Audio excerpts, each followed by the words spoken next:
Le souffle discret de l'invisible circule doucement dans le fond silencieux de ton être.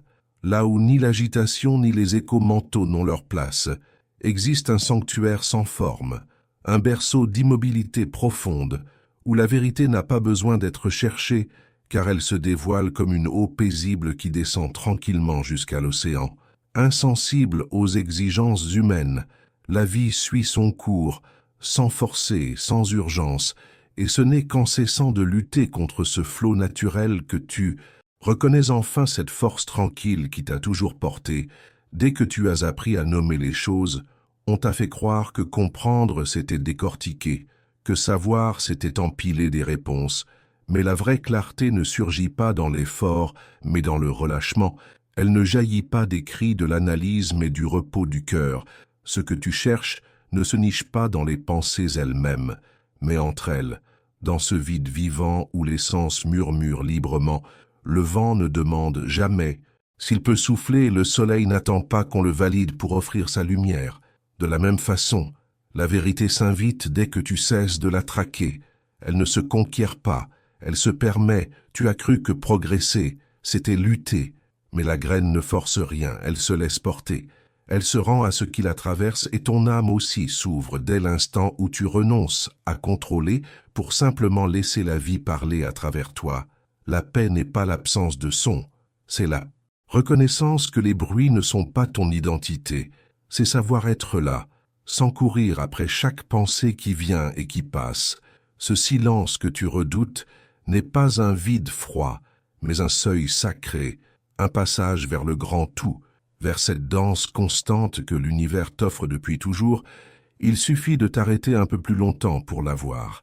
Nul besoin de te précipiter pour obtenir des réponses, car l'existence n'est pas un casse-tête à résoudre, c'est une expérience à embrasser. Tu n'as pas besoin de comprendre chaque rouage pour ressentir l'ensemble, tout comme il n'est pas nécessaire d'analyser le vent pour en savourer la brise. C'est dans ce oui inconditionnel à ce qui est que tu touches à l'intelligence la plus pure. Le vrai chemin n'est pas une collection de savoir ou une obsession de certitude, mais une marche humble, les yeux ouverts. Assure-toi d'être bien abonné à cette chaîne. Les prochaines vidéos vont t'emmener encore plus loin dans ce voyage intérieur, sans peur du mystère, car c'est dans la quiétude mentale et la tendresse du cœur que l'univers révèle son chant le plus sincère, et c'est là que tu réalises que tu n'as jamais été égaré, que tu fais partie depuis toujours de l'ensemble, et que tout ce qui te reste à faire, c'est te confier au rythme naturel de ce qui est, le sentier du souffle invisible, chapitre 1. La voix que rien ne peut faire taire au-delà des crêtes infinies et des étendues sans fin, là où le ciel semblait intouchable, Dario marchait. Un pèlerin dont le plus grand fardeau n'était ni la fatigue ni les routes, mais ce flux mental incessant qui l'assaillait, chaque jour dès l'aube jusqu'au crépuscule. Son esprit tournait sans relâche, chargé de peur, de hypothèses, de « et si ». Et si le sud était plus sûr? Non. Peut-être que le nord cache un piège invisible, ou bien devrais-je rester ici et attendre un signe? Il murmurait tout cela à voix basse, en boucle, piégé dans ses propres pensées. Comme enveloppé dans un voile d'incertitude, il était là mais sans être vraiment présent. Il ne voyait pas le ciel vaste au-dessus de lui, il n'entendait pas le chant du vent entre les pierres, il ne sentait pas l'odeur profonde de la terre. Tout était voilé par cette voix intérieure qui ne s'arrêtait jamais. Depuis des temps reculés, les anciens savaient que la vérité ne s'attrape pas dans le tumulte des pensées, mais se glisse doucement dans les silences entre elles. La nature ne crie jamais ses réponses. Elle les souffle à peine, et seuls ceux qui savent s'arrêter vraiment peuvent les entendre. Pourtant, Dario, comme tant d'autres, croyait que son apaisement viendrait en pensant davantage, en construisant plus d'hypothèses, sans voir que son bavardage intérieur n'était pas une lanterne mais une cage, car à force de se parler, on finit par s'éloigner de ce qui veut nous murmurer doucement. Les peurs et doutes se déguisent en logique, et l'esprit bavard tourne en rond comme un ruisseau. Enfermé qui ne rejoint jamais l'océan, ce soir-là, dans le désert, Dario aperçut une vieille structure en pierre, solitaire. Il se précipita vers le puits assoiffé, sa gorge en feu, et tira de toutes ses forces sur la corde, mais rien ne monta. Le vieux mécanisme résistait. Alors il se mit à parler, à inventer des théories. Peut-être que je dois tirer plus fort, ou chercher un autre endroit. Pourquoi toujours moi? Soupira-t-il, alors que chaque mot enflait sa frustration. La nuit était calme. Autour de lui, mais son esprit, lui, faisait trop de bruit pour l'entendre. Épuisé, il finit par s'écrouler au sol, ferma les yeux, et pour la première fois depuis longtemps, il se tut. Il n'y avait plus rien à dire, juste un vide qui n'appelait plus rien. Et dans ce silence, quelque chose changea, car dans cet espace libéré, il perçut un son ténu, discret, celui de l'eau au fond du puits. Ce n'était ni un message, ni une solution logique, mais une évidence tranquille. Il n'avait pas besoin de forcer, juste d'accompagner. Alors il respira lentement, desserra ses mains, tourna doucement la manivelle, et l'eau monta. Il but, et à chaque gorgée, quelque chose en lui se relâchait. Il comprit sans mots que l'univers n'a pas besoin d'être pressé. Qu'as-tu ressenti pendant cette vidéo? Dis-le-moi dans les commentaires, j'ai hâte de lire ton écho. Ces secrets ne s'ouvrent pas sous la pression, mais s'offrent à la présence. Il leva les yeux vers le ciel, et pour la première fois, il ne pensa pas à demain. Il sentit que peu importe la direction, tant qu'il marchait en accord avec le rythme de la vie, nul besoin de tout remplir de discours. Le vent, dans son silence, lui montrait déjà la voie. Mets cela en pratique. Chaque jour, accorde-toi 5 minutes de silence absolu. Trouve un coin paisible où tu peux t'asseoir sans rien faire. Lorsque des pensées surgissent, et elles viendront, observe-les passer sans t'y accrocher, comme des nuages, et laisse ce moment être un sanctuaire, car, dans cette tranquillité, l'univers te parle dans un langage sans mots, fait de ressentis, d'élan intérieur, de sagesse muette. Chapitre 2. Le battement caché de l'âme, dans un village oublié du monde, Amara veillait chaque jour sur un rossignol vivant dans une cage brillante. Chaque matin, elle nettoyait soigneusement le fond, remplissait le bol d'eau fraîche et lui murmurait des chansons douces pour l'apaiser. Ce qu'elle ne vit pas, et que toi non plus tu n'as peut-être pas remarqué, c'est que la porte de cette cage n'avait jamais été verrouillée. L'oiseau n'était pas prisonnier de barreaux mais de l'illusion, imprégné d'une foi silencieuse, enraciné dans les profondeurs de son être. Il s'était convaincu que la liberté était une illusion, un mirage trop lointain pour être réel. Et toi aussi, tu as sans doute parcouru la vie comme cet oiseau tranquille, emprisonné non par des chaînes tangibles, mais par les limites subtiles imposées par tes pensées, ces voix intérieures qui, jour après jour, te soufflent que tu n'es pas prêt, que tu ne mérites pas encore, que tu n'en es pas digne. Pourtant, ces barrières ne sont que des créations mentales nées de blessures anciennes, de récits que tu n'as jamais vraiment questionnés, de jugements d'antan que tu as intégrés sans les choisir. Chaque fois que tu murmures « je suis coincé » ou « je ne vois pas d'issue », tu confonds l'ombre passagère d'un doute avec l'immensité du ciel, toujours ouvert au-dessus de toi. Un matin, Amara se tint simplement, là sans bouger, sans chanter, sans même tendre la main, et dans cet instant d'immobilité totale, l'oiseau tourna la tête, aperçut enfin la porte entr'ouverte. Si cette vidéo a fait vibrer quelque chose en toi, laisse un like. Et dans un frémissement paisible de ses ailes, s'élança vers le ciel. Il n'a pas fui par peur ni par instinct, mais parce qu'il venait de comprendre qu'aucun obstacle réel ne l'empêchait de partir. Cette envolée lui appartenait déjà depuis longtemps, et c'est aussi ton chemin, car la liberté ne se conquiert pas. Elle s'éveille quand tu ne te définis plus à travers tes émotions, quand tu observes tes pensées comme de simples passages sans t'y attacher, comme des nuages que le vent emporte. Alors tu te rends compte que la porte a toujours été ouverte, tu peux t'exercer. Choisis un moment chaque jour pour écrire les pensées qui t'alourdissent, celles qui ressemblent à des chaînes, puis note à côté, ce n'est qu'une pensée, pas une réalité. Relis-les lentement, à voix haute, et ressens peu à peu ce fardeau se dissiper, car comme le rossignol d'Amara, tu n'as pas besoin de forcer les serrures. seulement de te souvenir que tu es déjà libre. Chapitre 3. De l'autre côté du silence, dans une petite pièce oubliée, éclairée par une ampoule tremblotante, Adriel se tenait immobile devant un vieux micro usé par le temps. Pendant des années, sa voix avait réconforté des âmes solitaires à travers les ondes, mais cette nuit-là, elle ne résonnait plus que dans les Pinsheims, mur vide de son studio déserté. Pourtant il poursuivait son rituel, déposant ses mots comme des messages sans destinataire, confiant ses pensées au silence, tandis que la lumière rouge de l'appareil continuait de luire, reflet fragile d'une présence incertaine, et toi aussi au fond de ton esprit, tu dialogues sans cesse comme un animateur qui n'éteint jamais son micro, tu ressasses des phrases sur toi-même, tu revis des instants anciens, tu projettes des futurs flous, et sans le savoir, tu t'identifies à cette voix intérieure. Mais as-tu déjà réfléchi à qui écoute vraiment? Cette voix n'est qu'un écho façonné par tes peurs, tes souvenirs, tes attentes. Quand elle dit cela m'arrive toujours, elle ne fait que raviver une vieille blessure. Quand elle murmure tu n'en es pas digne, elle récite un message appris autrefois, jamais questionné. Adriel, lui aussi, restait attaché à ce dialogue intérieur, de peur de ce que le silence pourrait lui révéler, jusqu'à cette nuit-là, où, au milieu d'une phrase, il s'interrompit, ôta ses écouteurs, coupa le son, et tout à coup le silence prit place.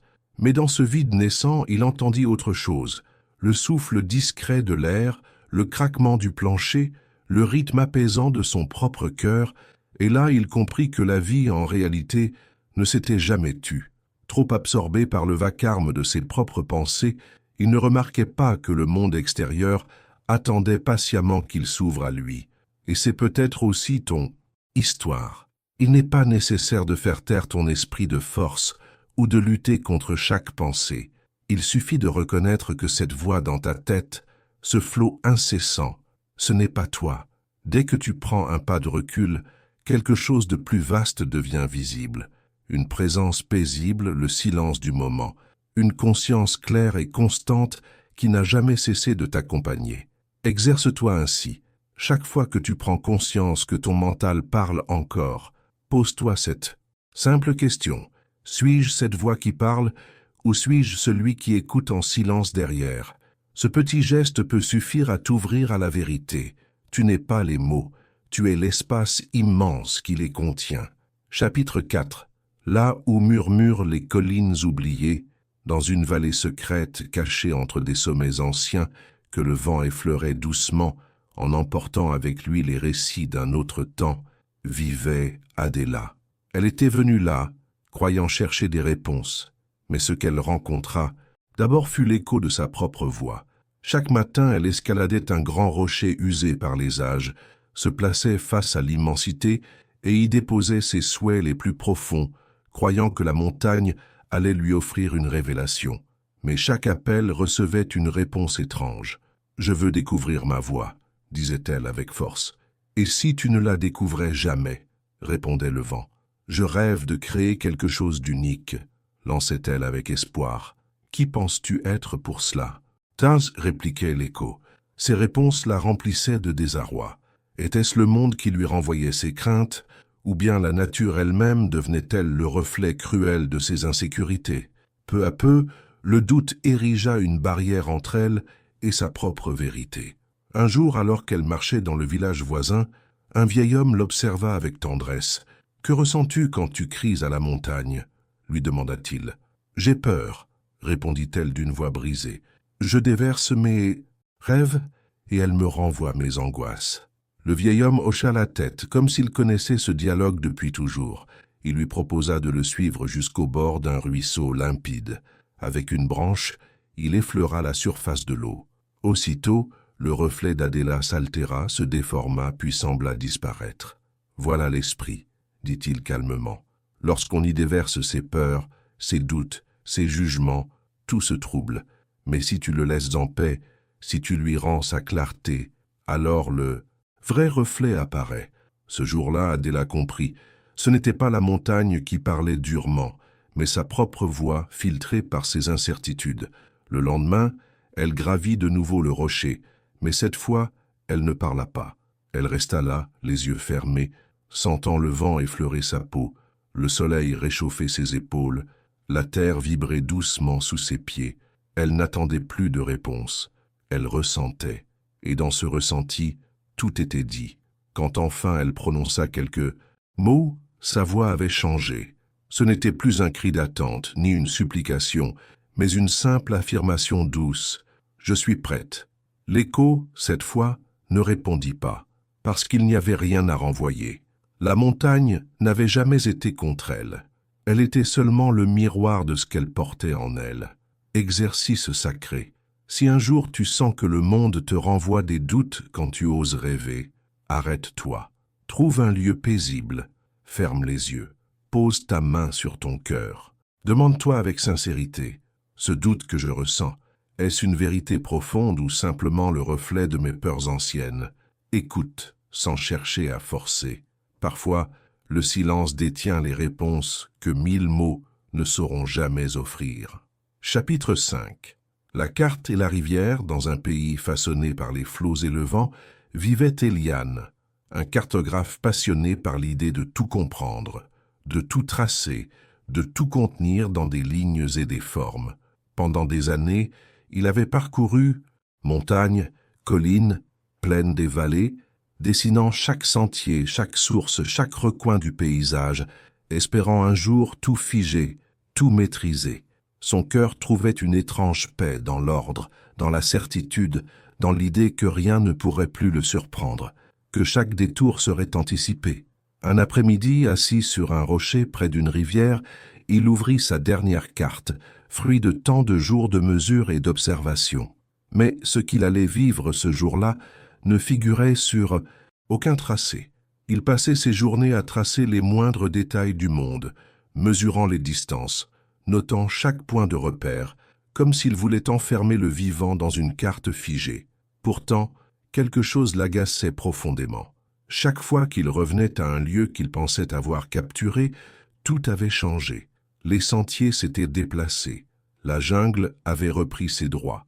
Le sable avait redessiné les formes. Pourquoi rien ne reste jamais à sa place? Es-tu déjà abonné? Vérifie maintenant, car une série de vidéos puissantes arrive très bientôt ici, souffla-t-il désespéré, comme si son œuvre entière se dissolvait dans l'instabilité du monde.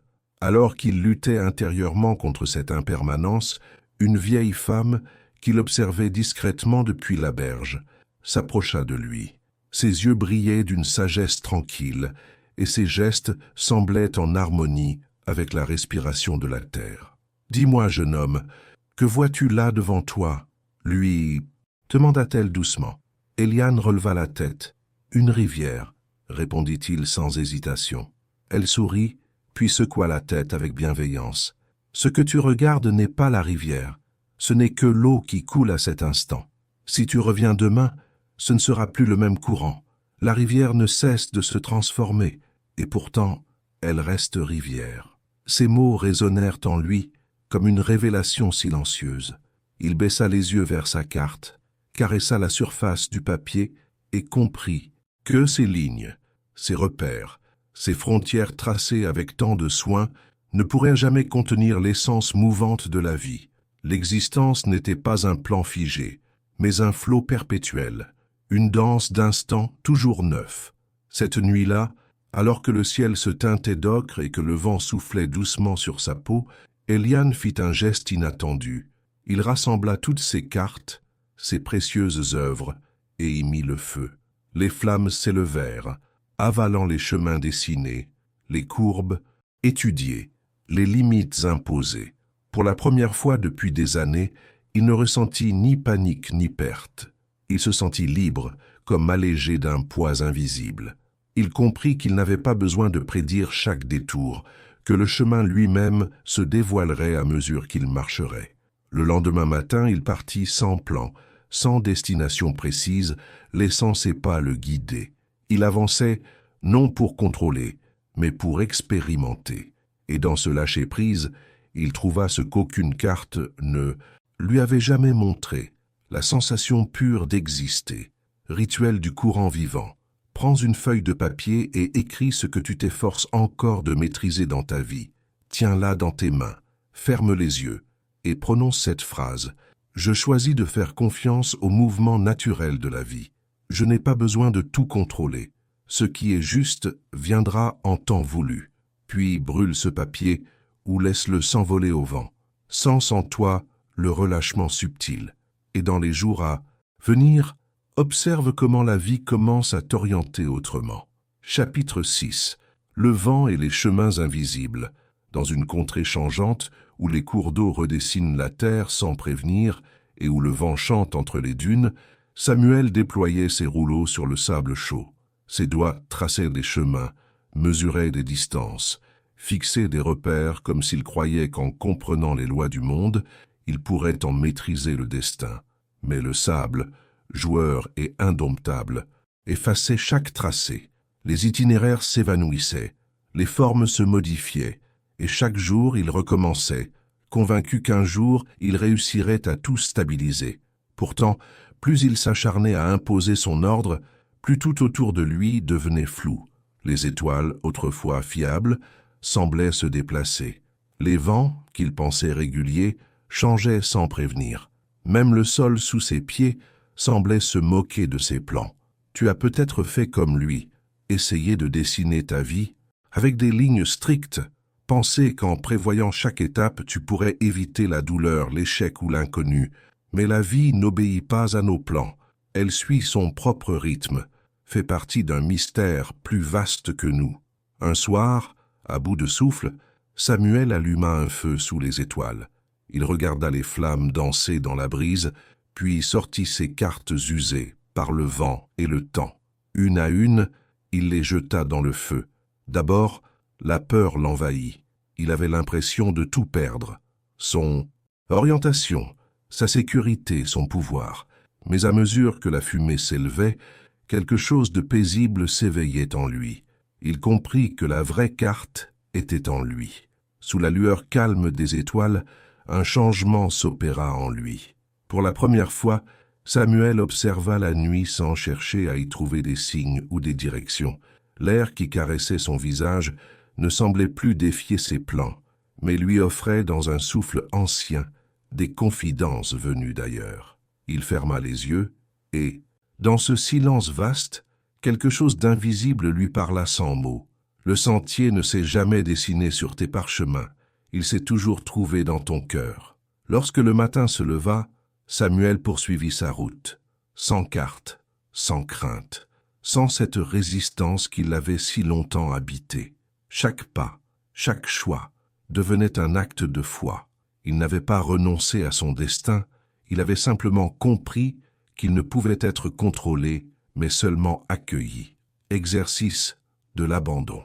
Conscient, prends une feuille et inscris-y ce que tu veux contrôler à tout prix, que ce soit un rêve, une situation qui t'échappe, une personne, ou même une peur qui persiste.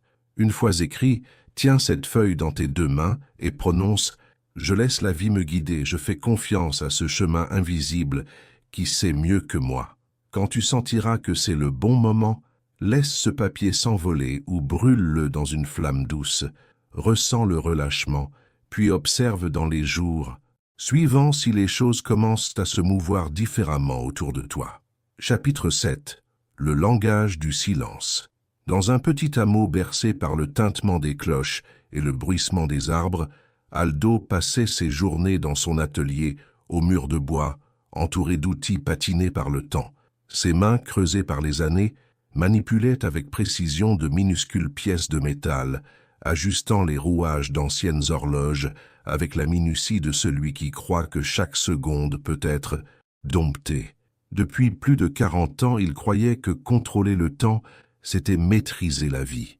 Toi aussi, peut-être, as tenté de régir chaque instant, chaque choix, chaque rendez-vous. Tu as rempli ton esprit de délais, de listes et d'horaires, persuadé que la précision allait t'emmener vers une existence plus claire. Comme Aldo, tu as misé sur l'effort comme unique voie vers l'harmonie. Mais l'univers, lui, danse autrement. Il suit les saisons sans te prévenir. Il s'écoule comme une rivière, libre qui n'a besoin d'aucun itinéraire. Ce n'est pas ton rôle de tout corriger, mais simplement d'écouter. Un jour, alors qu'il restaurait une horloge de clocher particulièrement capricieuse, Aldo se heurta à un mécanisme récalcitrant. Il resserra les vis, nettoya les engrenages, ajusta chaque pièce avec rigueur, mais rien ne fonctionna. As-tu déjà eu ce moment où tu as compris que la réponse venait de toi? Partage-le en bas. L'horloge restait figée, comme si elle refusait de céder à sa volonté. Les heures défilaient et sa frustration grandissait, oppressant sa poitrine. Finalement, il posa les outils, se laissa tomber sur un banc près de la fenêtre et resta là, sans bouger. Il ne fit rien. Il respira. Il sentit. C'est alors qu'un autre son émergea. Ce n'était pas le tic-tac attendu ni le cliquetis familier, mais un murmure subtil, presque ancien. Le silence, profond, vivant, vibrant, lui parla. Il perçut dans ce vide sonore une vérité qu'il avait toujours repoussée. Certaines choses ne demandaient pas à être fixées. Elles ont simplement besoin d'espace pour se révéler. Lorsque, sans raison apparente, il se leva et se dirigea vers l'horloge, il vit les aiguilles bouger doucement. L'horloge fonctionnait, sans aucune intervention supplémentaire, comme si elle attendait depuis le début qu'il relâche la pression. La leçon était claire. Ce qui doit avancer n'a pas besoin d'être poussé. Ce qui a besoin de se réparer le fera dès qu'on lui laissera l'espace pour respirer. Et ce qui est destiné à éclore le fera dans le calme, quand le mental se tait et que le cœur, lui, écoute. Faites du silence un rendez-vous sacré, aussi essentiel que respirer. Réservez chaque jour un moment pour lui, un espace inviolable que rien ne viendra troubler. Cela peut être un recoin paisible de votre maison avant le lever du soleil, un banc sous un arbre, ou même un endroit que votre cœur reconnaît comme refuge. Laissez derrière vous les écrans, les urgences, les habitudes, de toujours vouloir réparer, comprendre ou organiser. Oubliez le besoin de produire. Asseyez-vous simplement. Ne cherchez pas à faire taire votre esprit ni à atteindre un état idéal. Même cet effort bloque la fluidité du sacré. Offrez à ce silence votre écoute pure, votre entière présence. Qu'il dure 10 minutes ou 1 heure, qu'importe. Observez simplement comment, sans rien forcer, une forme de sagesse douce se met à émerger d'elle-même, comme une marée calme. Faites confiance à cette force, invisible. Dans ces moments de calme profond, l'univers vous parle directement, non pas avec des mots, mais avec une clarté intime que seul votre être peut reconnaître. Chapitre 8. L'orchestre caché du monde. Dans un théâtre ancien, baigné d'une lumière tamisée, Elara s'assit devant son piano, les yeux couverts d'un tissu soyeux. La salle était silencieuse, pas un souffle, comme si l'air lui-même retenait sa respiration. Elle avait déjà joué cette pièce des dizaines de fois, mais ce soir, quelque chose flottait dans l'atmosphère, un poids invisible, une densité différente. Ses mains tremblaient légèrement sur les touches, comme si le silence exigeait bien plus qu'une simple mélodie. Un instant de doute s'insinua. Et si personne n'écoutait, et si sa musique se perdait dans le vide, sans âme pour la recevoir? Ce sentiment, tu l'as peut-être connu toi aussi. Le désir de te dévoiler, de partager ce que tu portes en toi, cette vérité que tu sens vibrer, mais que tu crains de laisser sortir parce que tu redoutes le silence en retour. Tu as eu peur que ton amour, ton art ou ton message se dissolvent dans le néant. Mais la vérité est autre. Rien n'est jamais vraiment ignoré. Chaque intention sincère est entendue, même si tu ne perçois pas l'écho immédiatement. Parfois tu cherches avec ton oreille physique ce que seule l'âme peut percevoir. Et c'est précisément ce qu'Elara réalisa. Quand elle laissa ses doigts tomber lentement sur les touches, la première note fut à peine audible. Puis, doucement, un violon vint s'unir à elle. Un autre instrument suivit, puis encore un autre. L'un après l'autre, des musiciens invisibles s'accordèrent à son jeu. Il n'y avait eu aucune répétition, aucune indication. Il savait simplement, instinctivement, comment l'accompagner. Elle ne les voyait pas, mais elle les sentait. Le tissu sur ses yeux s'humidifia de larmes. À cet instant, elle sut qu'elle n'avait jamais été seule. L'orchestre attendait dans l'ombre qu'elle ait le courage de commencer. C'est ainsi que fonctionne le mystère de la vie. Les réponses, les soutiens, les rencontres attendent que tu fasses le premier geste, non dans l'effort, mais dans la sincérité. Quand Elara enleva finalement le bandeau, elle ne fut pas surprise. Elle était certaine maintenant. Ils étaient là, lui souriant, faisant partie d'une symphonie plus grande qu'elle. Car les grandes révélations n'arrivent pas toujours dans le tumulte ou les miracles éclatants. Parfois, elles murmurent. Parfois, elles se glissent dans un instant anodin, dans une harmonie discrète. Lorsque tu oses jouer cette première note, l'univers entier peut répondre en écho. Exercice d'écoute profonde. Ferme les yeux, pose une main sur ton cœur et demande doucement « Quelle musique veut s'exprimer à travers moi aujourd'hui ?» Ne force rien. N'attends pas une réponse immédiate. Laisse venir ce qui vient. Une sensation, une image, une pensée légère. Cela peut être subtil comme une brise intérieure, mais fais-lui confiance. Tu n'as pas besoin de voir l'orchestre pour savoir qu'il joue déjà avec toi. Tu n'as qu'à commencer. Chapitre 9. Le souffle silencieux du cœur. Dans les profondeurs brûlantes du désert, là où les dunes mouvantes glissent comme des rivières vivantes et où l'air vibre de murmures anciens, Alejandro se dresse, seul, face à son voilier figé dans l'immensité dorée. Les vents hurlent comme des bêtes indomptées, projetant sur son visage les grains des promesses égarées. Autour de lui, des vagues de sable tourbillonnent en colonnes sauvages, comme si le désert lui-même voulait le tester. D'une voix rauque, il implore le vent de l'accompagner, tentant d'imposer sa volonté à cette tempête interminable. Mais chaque cri lui coûte, sa gorge brûle, ses bras faiblissent, et malgré tout il persiste, croyant que sa force suffira à orienter l'invisible. Pourtant, le désert se moque doucement de lui, fracassant ses attentes avec une sérénité désarmante. « Si, seulement je pouvais plier le vent à ma volonté », songe-t-il, persuadé que l'acharnement est la clé du triomphe. Et toi, cher voyageur, ne vis-tu pas le même combat? N'essaies-tu pas toi aussi, jour après jour, de contraindre la vie à suivre un tracé que tu as décidé à l'avance, sans attendre qu'elle te révèle son propre rythme? Tu penses que le contrôle t'épargne le naufrage, que forcer est un acte de survie, mais à chaque tentative de maîtrise, tu t'éloignes de l'essentiel, de cette boussole intérieure capable d'éclairer ton vrai chemin. C'est une danse épuisante, une boucle sans fin où tes efforts se dispersent comme le sable dans l'air. Car la vie, tout comme le vent, ne se gouverne pas par la force seule. Elle obéit à une sagesse plus vaste, une sagesse que le cœur entend quand l'esprit se tait. Un petit « j'aime » pour ce message venu du silence, ce n'est pas le bras de fer qui mène à la paix, mais l'abandon conscient. C'est à cet instant, au bord de l'épuisement, qu'Alejandro relâche enfin le gouvernail, se tait et ferme les yeux. Le vent cesse alors sa rage. Le désert apaisé devient un sanctuaire. Ce silence n'est ni vide ni résignation. C'est une présence vibrante, un espace sacré qui ne demande rien, sinon d'être accueilli. Et c'est dans ce vide plein que le miracle s'invite. Ce qui semblait être une guerre devient une danse. L'ouragan intérieur se dissout comme brume au matin. Alejandro, en déposant les armes, entend enfin cette voix douce, présente depuis toujours mais étouffée par son propre tumulte. Ce n'est pas une voix extérieure, c'est un murmure de l'âme, un chant intime que seul le silence peut dévoiler. Elle ne commande pas, elle guide. Elle ne pousse pas, elle invite.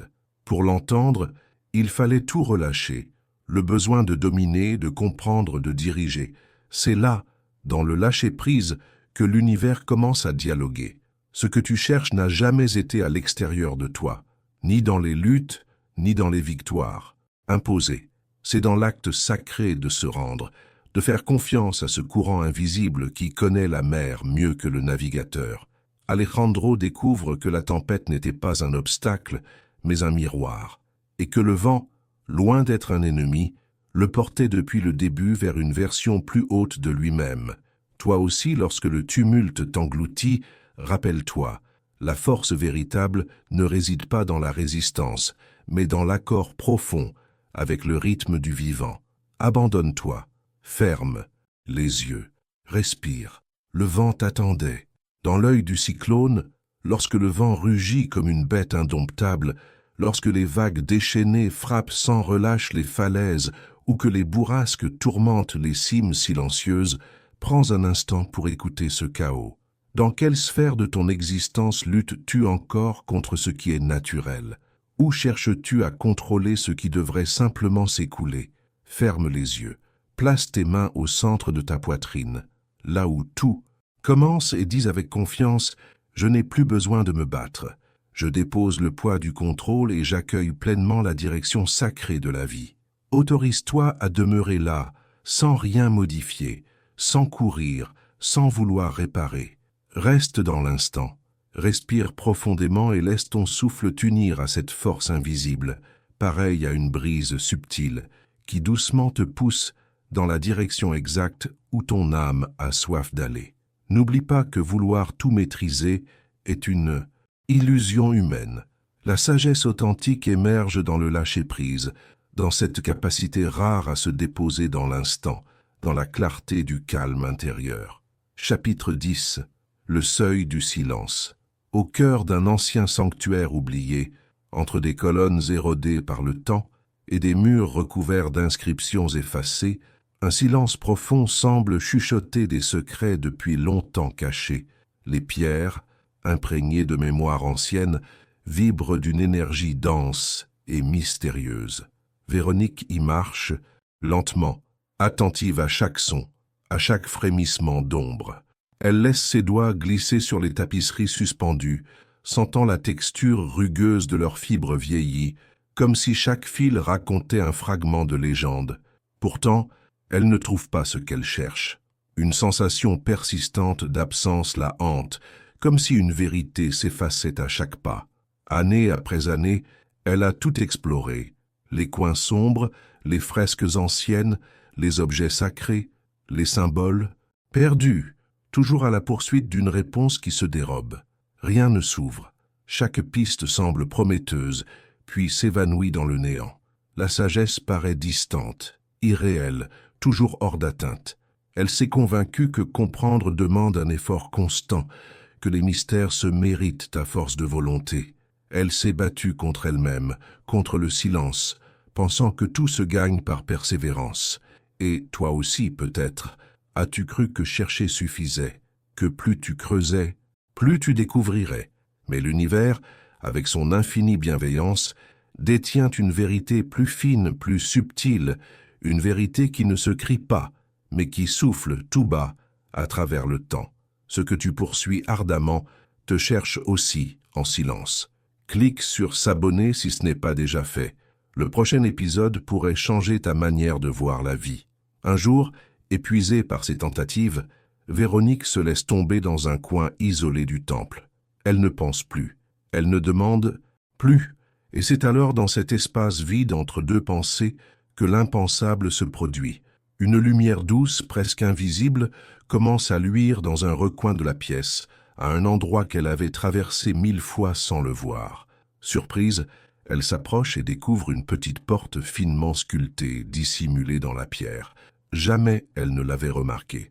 Elle était là depuis toujours, mais ne pouvait se révéler tant que l'urgence dominait son cœur. Ce n'est ni sa détermination, ni ses efforts qui ont fait apparaître ce seuil, mais le calme profond qu'elle a enfin laissé s'installer en elle.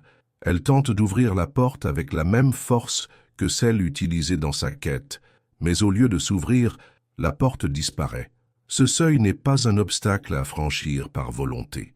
Il est un passage offert par la grâce, un présent qui ne se manifeste que dans la détente totale. Ce n'est que lorsqu'elle relâche tout désir d'obtenir, tout besoin de forcer, que la porte commence, doucement à s'entr'ouvrir, comme si la vie elle-même avait attendu patiemment que son cœur se rende disponible. Et ce qu'elle trouve de l'autre côté n'est ni une salle secrète remplie de rouleaux anciens, ni une pièce sacrée débordant de réponses, mais un miroir d'une simplicité éclatante. Ce miroir ne renvoie pas son reflet physique, mais quelque chose de bien plus lumineux, la radiance pure de sa conscience éveillée. Elle découvre que tout ce qu'elle cherchait depuis toujours n'était pas qu'enfoui dans les objets extérieurs, mais dans cette présence silencieuse au cœur d'elle-même. Et toi, voyageur en quête de sens, écoute bien.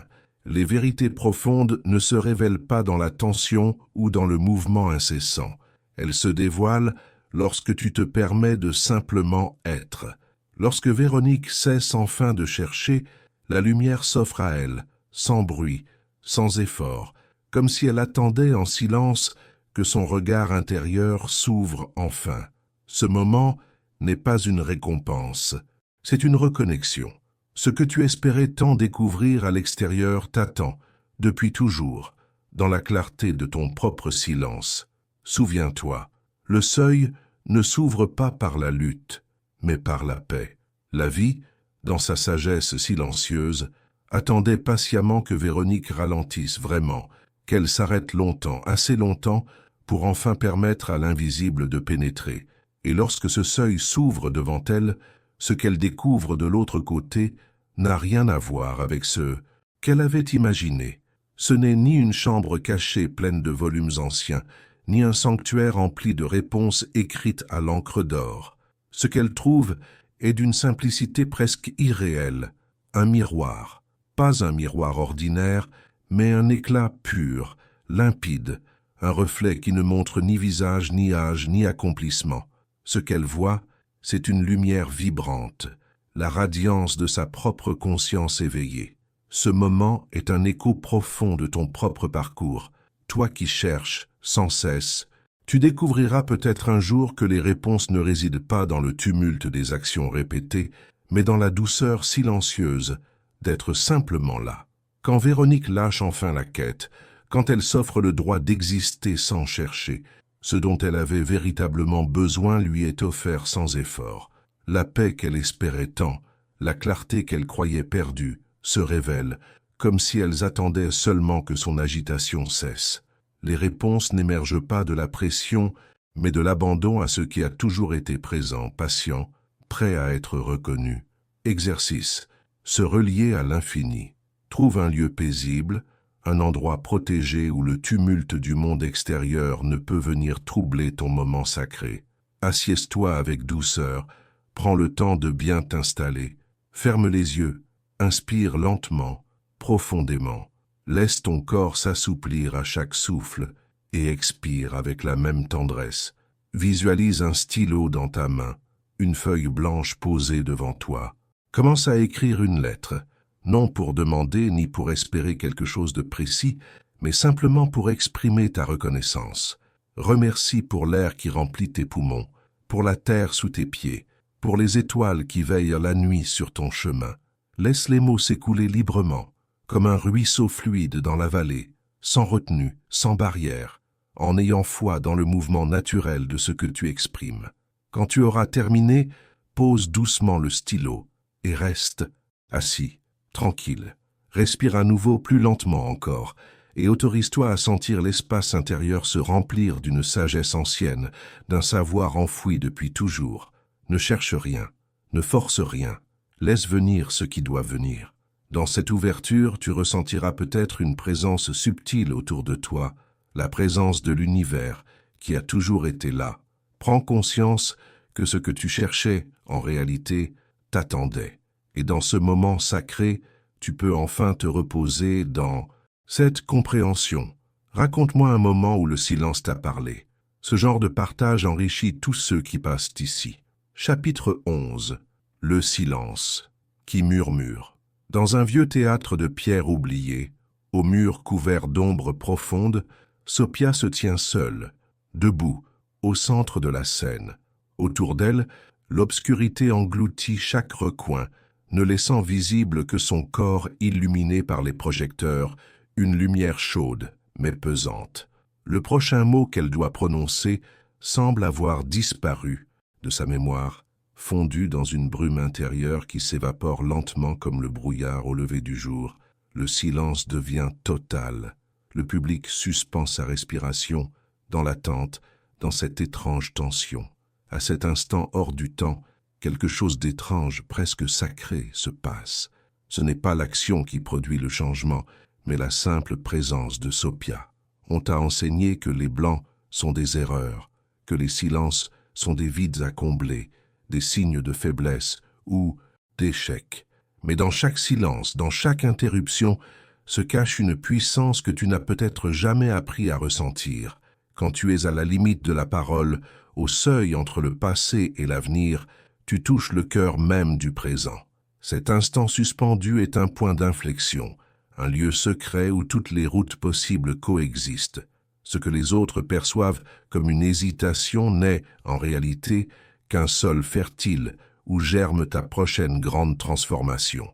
Sans qu'elle le sache encore, l'instant d'oubli de Sophia devient un portail. Et ce qui va émerger ensuite ne vient pas de son mental, mais d'un lieu plus profond, plus vrai. Elle s'arrête là, dans ce lieu suspendu hors du temps, et soudain, tout change. L'atmosphère du théâtre se transforme, la scène devient vivante d'une manière étrange et profonde. La pièce, qui attendait des mots, s'incline désormais devant elle, comme si sa simple présence suffisait. Ce n'est plus ce qu'elle dit qui importe, mais ce qu'elle dégage en restant immobile. Une force invisible, magnétique, émerge d'elle, non pas parce qu'elle agit, mais parce qu'elle est. À cet instant précis, elle devient plus qu'une actrice, plus qu'un personnage.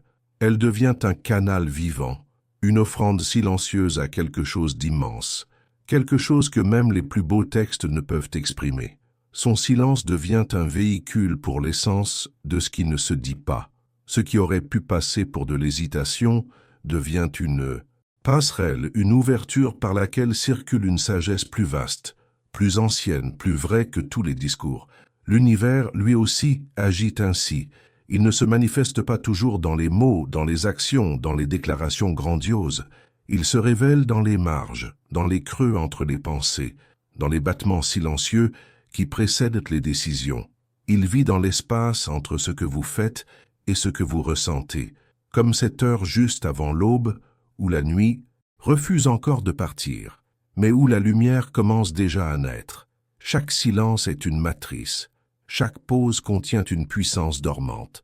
Ce sont des tremplins invisibles, où le passé peut être réécrit et où le futur commence à se dessiner, même si vous ne le percevez pas encore. À la fin de la représentation, alors que les lumières s'éteignent et que le rideau tombe lentement, Sophia ressent quelque chose d'inattendu.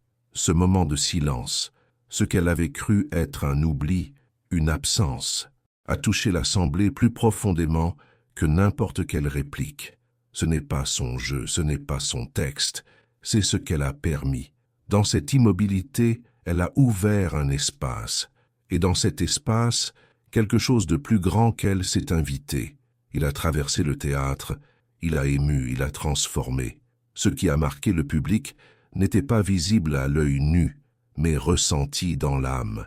Et toi aussi, dans ta propre vie, tu es souvent là, debout sur la scène du quotidien, pensant que chaque instant doit être comblé, que chaque souffle doit être rempli de paroles, de choix, de mouvements.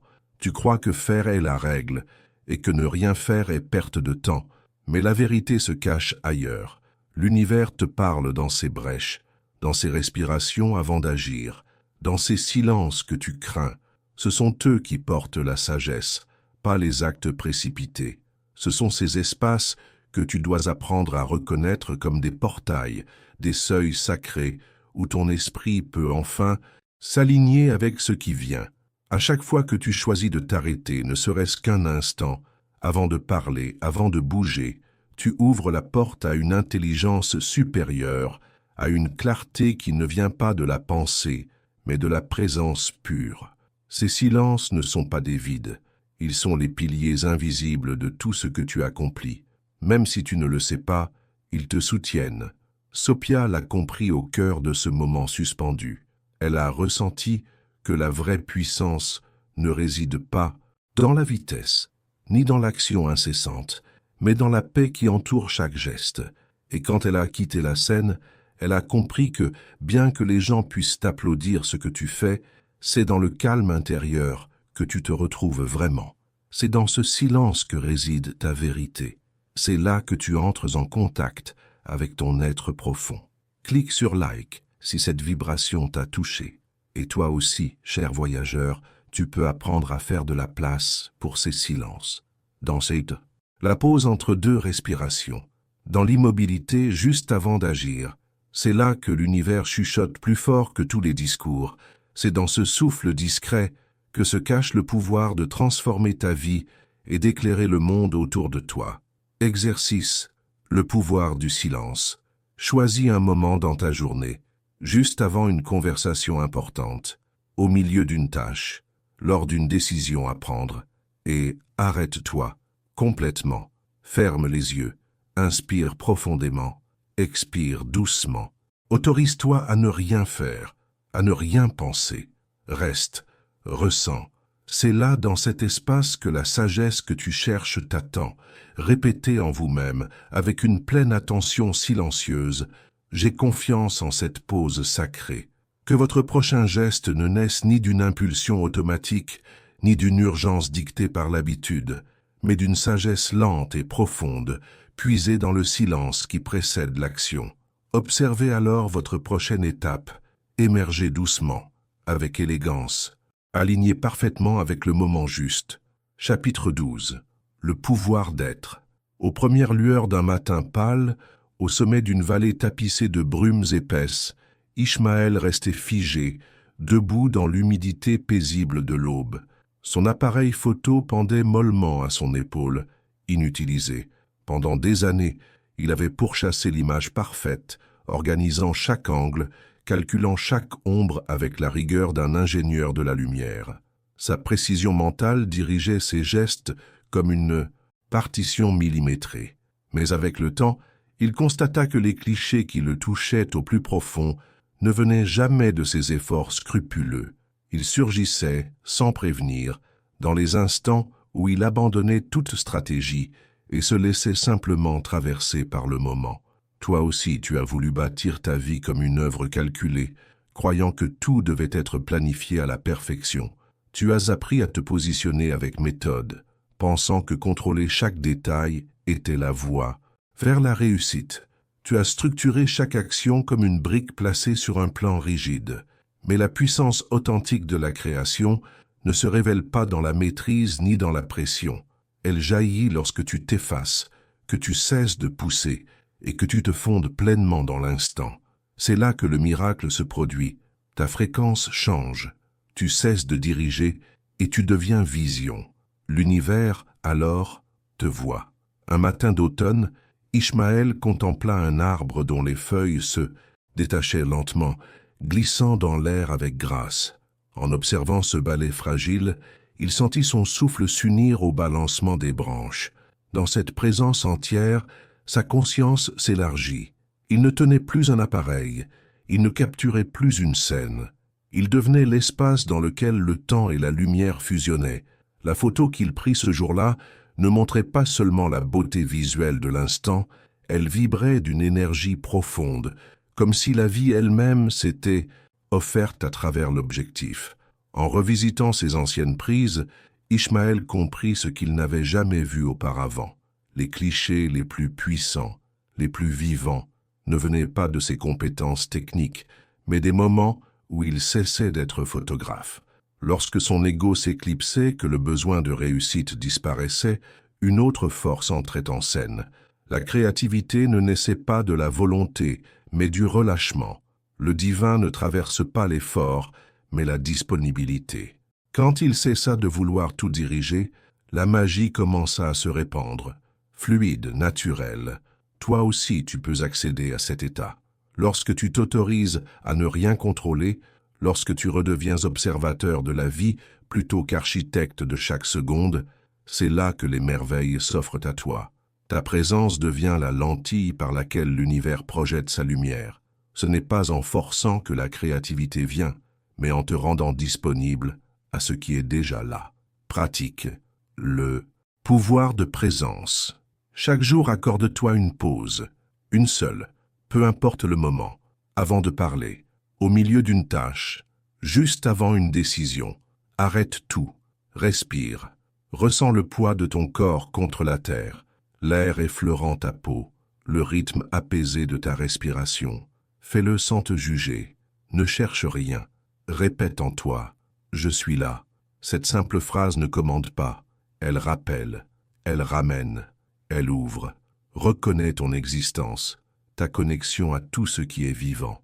Et dans cette conscience, tu deviens un canal par lequel l'univers peut circuler librement, là où la magie commence à vibrer, là où les réponses t'atteignent sans que tu les cherches. Quand tu vis dans le présent, tu ne cherches plus dans le passé, ni dans demain. Tout ce dont tu as besoin est là à cet instant, prêt à t'accueillir. Quand tu t'abandonnes à l'instant, l'univers s'ouvre. Et dans cette ouverture, sans que tu aies à demander, tu reçois. Car dans le calme, dans la simplicité, dans ce qui semble vide, réside le pouvoir véritable, le pouvoir d'être. Chapitre 13. La fleur invisible.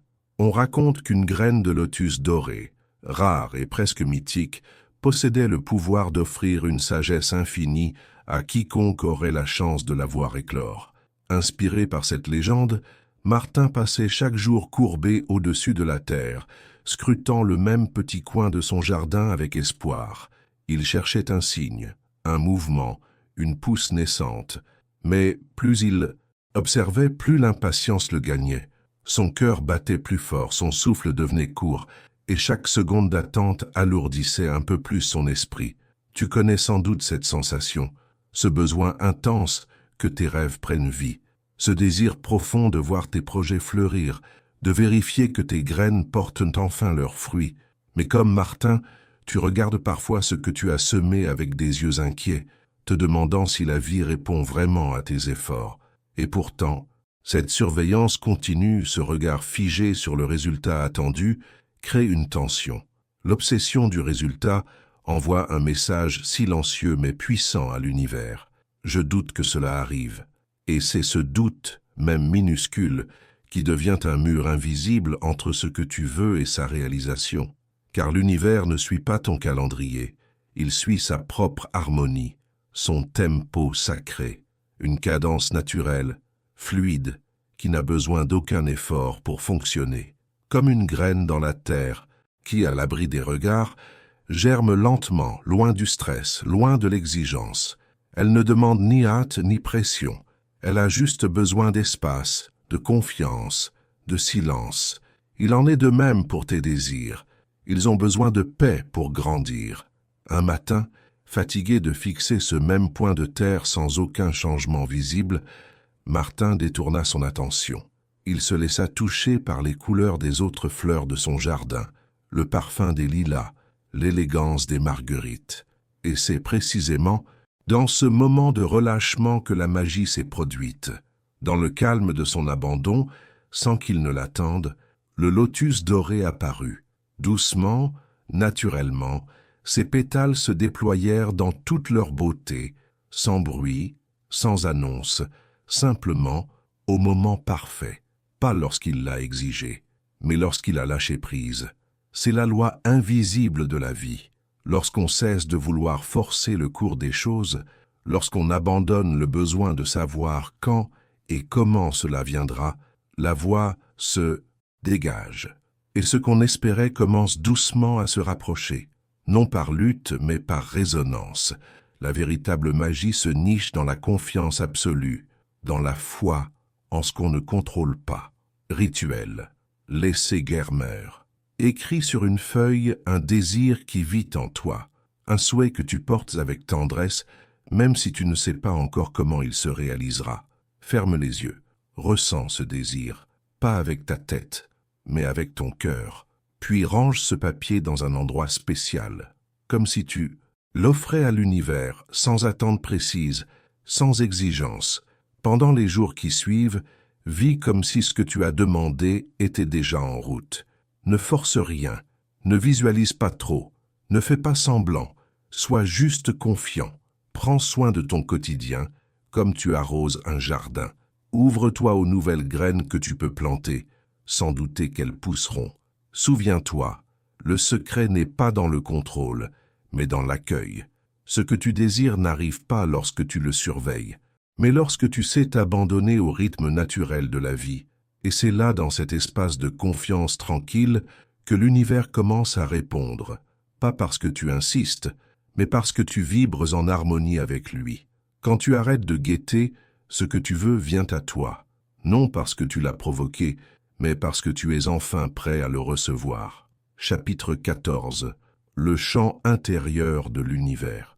Comme Lucas, tu as sûrement connu ces instants où tu pensais que répéter tes désirs avec assez d'intensité finirait par faire céder l'univers.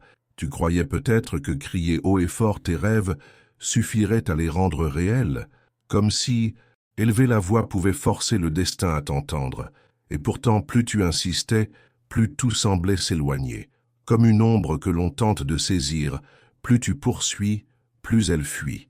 Les mots, aussi puissants soient-ils, ne sont pas les véritables messagers de l'âme. Ce n'est pas le volume de ta voix, ni la fréquence de tes requêtes qui créent la magie. Ce qui touche l'univers, c'est ce que tu vibres, la vibration intérieure, cette onde subtile que tu émets sans t'en rendre compte, est ce qui ouvre les portes. L'univers n'écoute pas les mots, il ressent l'énergie, il réagit aux fréquences, pas aux slogans. Un jour, alors qu'il était vidé, à bout de souffle, Lucas cessa de parler. Il arrêta de forcer, il laissa tomber les discours. À la place, il prit sa guitare. Il joua une mélodie simple, douce, venue de l'intérieur, sans attente, sans but, juste pour le plaisir d'être en harmonie. La musique flotta doucement dans l'air, pure et paisible, et quelque chose changea. Le signal, qu'il avait tenté d'envoyer depuis si longtemps, en vain commença enfin à voyager. Clair, serein, sans blocage, parce que cette fois, il ne venait pas de la volonté, mais de l'authenticité. Ce n'est pas la force de sa voix qui fut entendue, mais l'accord de sa vibration avec celle du cosmos. Ce qu'il voulait transmettre atteignit enfin sa destination, non parce qu'il l'avait crié, mais parce qu'il l'avait ressenti. Toi aussi, tu crois parfois qu'en insistant, en accélérant, tu arriveras plus, vite à tes buts. Mais plus tu t'accroches, plus tu t'inquiètes, plus ce que tu cherches semble fuir. L'univers ne réagit pas à la pression. Il répond à la cohérence intérieure. Lorsque ton énergie est troublée par l'anxiété ou l'impatience, ta fréquence se désaccorde. Et tout ce que tu veux semble reculer. La vraie puissance ne réside pas dans l'effort ni dans la lutte. Elle vit dans ta capacité à être là, pleinement, avec foi, sans forcer. À envoyer tes souhaits non pas en criant mais en confiance. Rituel. L'alignement énergétique. À la fin de chaque journée, accorde-toi un instant de silence. Ferme les yeux. Respire. Pose-toi une seule question. Quelle énergie ai-je partagée aujourd'hui? Pas seulement par tes mots, mais par ta posture, tes gestes, ton regard, ton attitude. Était-ce la paix qui émanait de toi, ou l'agitation? Est-ce que tu as agi à partir de l'abondance ou de la peur? Cette observation honnête t'amènera à voir que chaque pensée, chaque émotion, chaque mouvement génère une vibration unique. Et cette vibration, c'est ce que le monde ressent de toi, bien plus que tes paroles. Comprends que ce n'est pas l'intensité qui touche l'univers, mais ta clarté, pas la quantité de demandes, mais la qualité de ta présence. Ce que tu émanes attire ce que tu vis. Chaque battement de cœur, chaque souffle aligné avec la confiance devient un appel silencieux, mais puissant. N'oublie jamais, l'univers ne se plie pas aux cris. Il se synchronise à l'âme qui vibre, dans sa vérité. L'univers ne réagit pas à la profusion des désirs, ni à l'avalanche des pensées qui se bousculent comme des feuilles chahutées par le vent. Ce qui fait écho, ce n'est pas la quantité, mais la limpidité de ton intention, la pureté sincère de ce que tu désires au plus profond.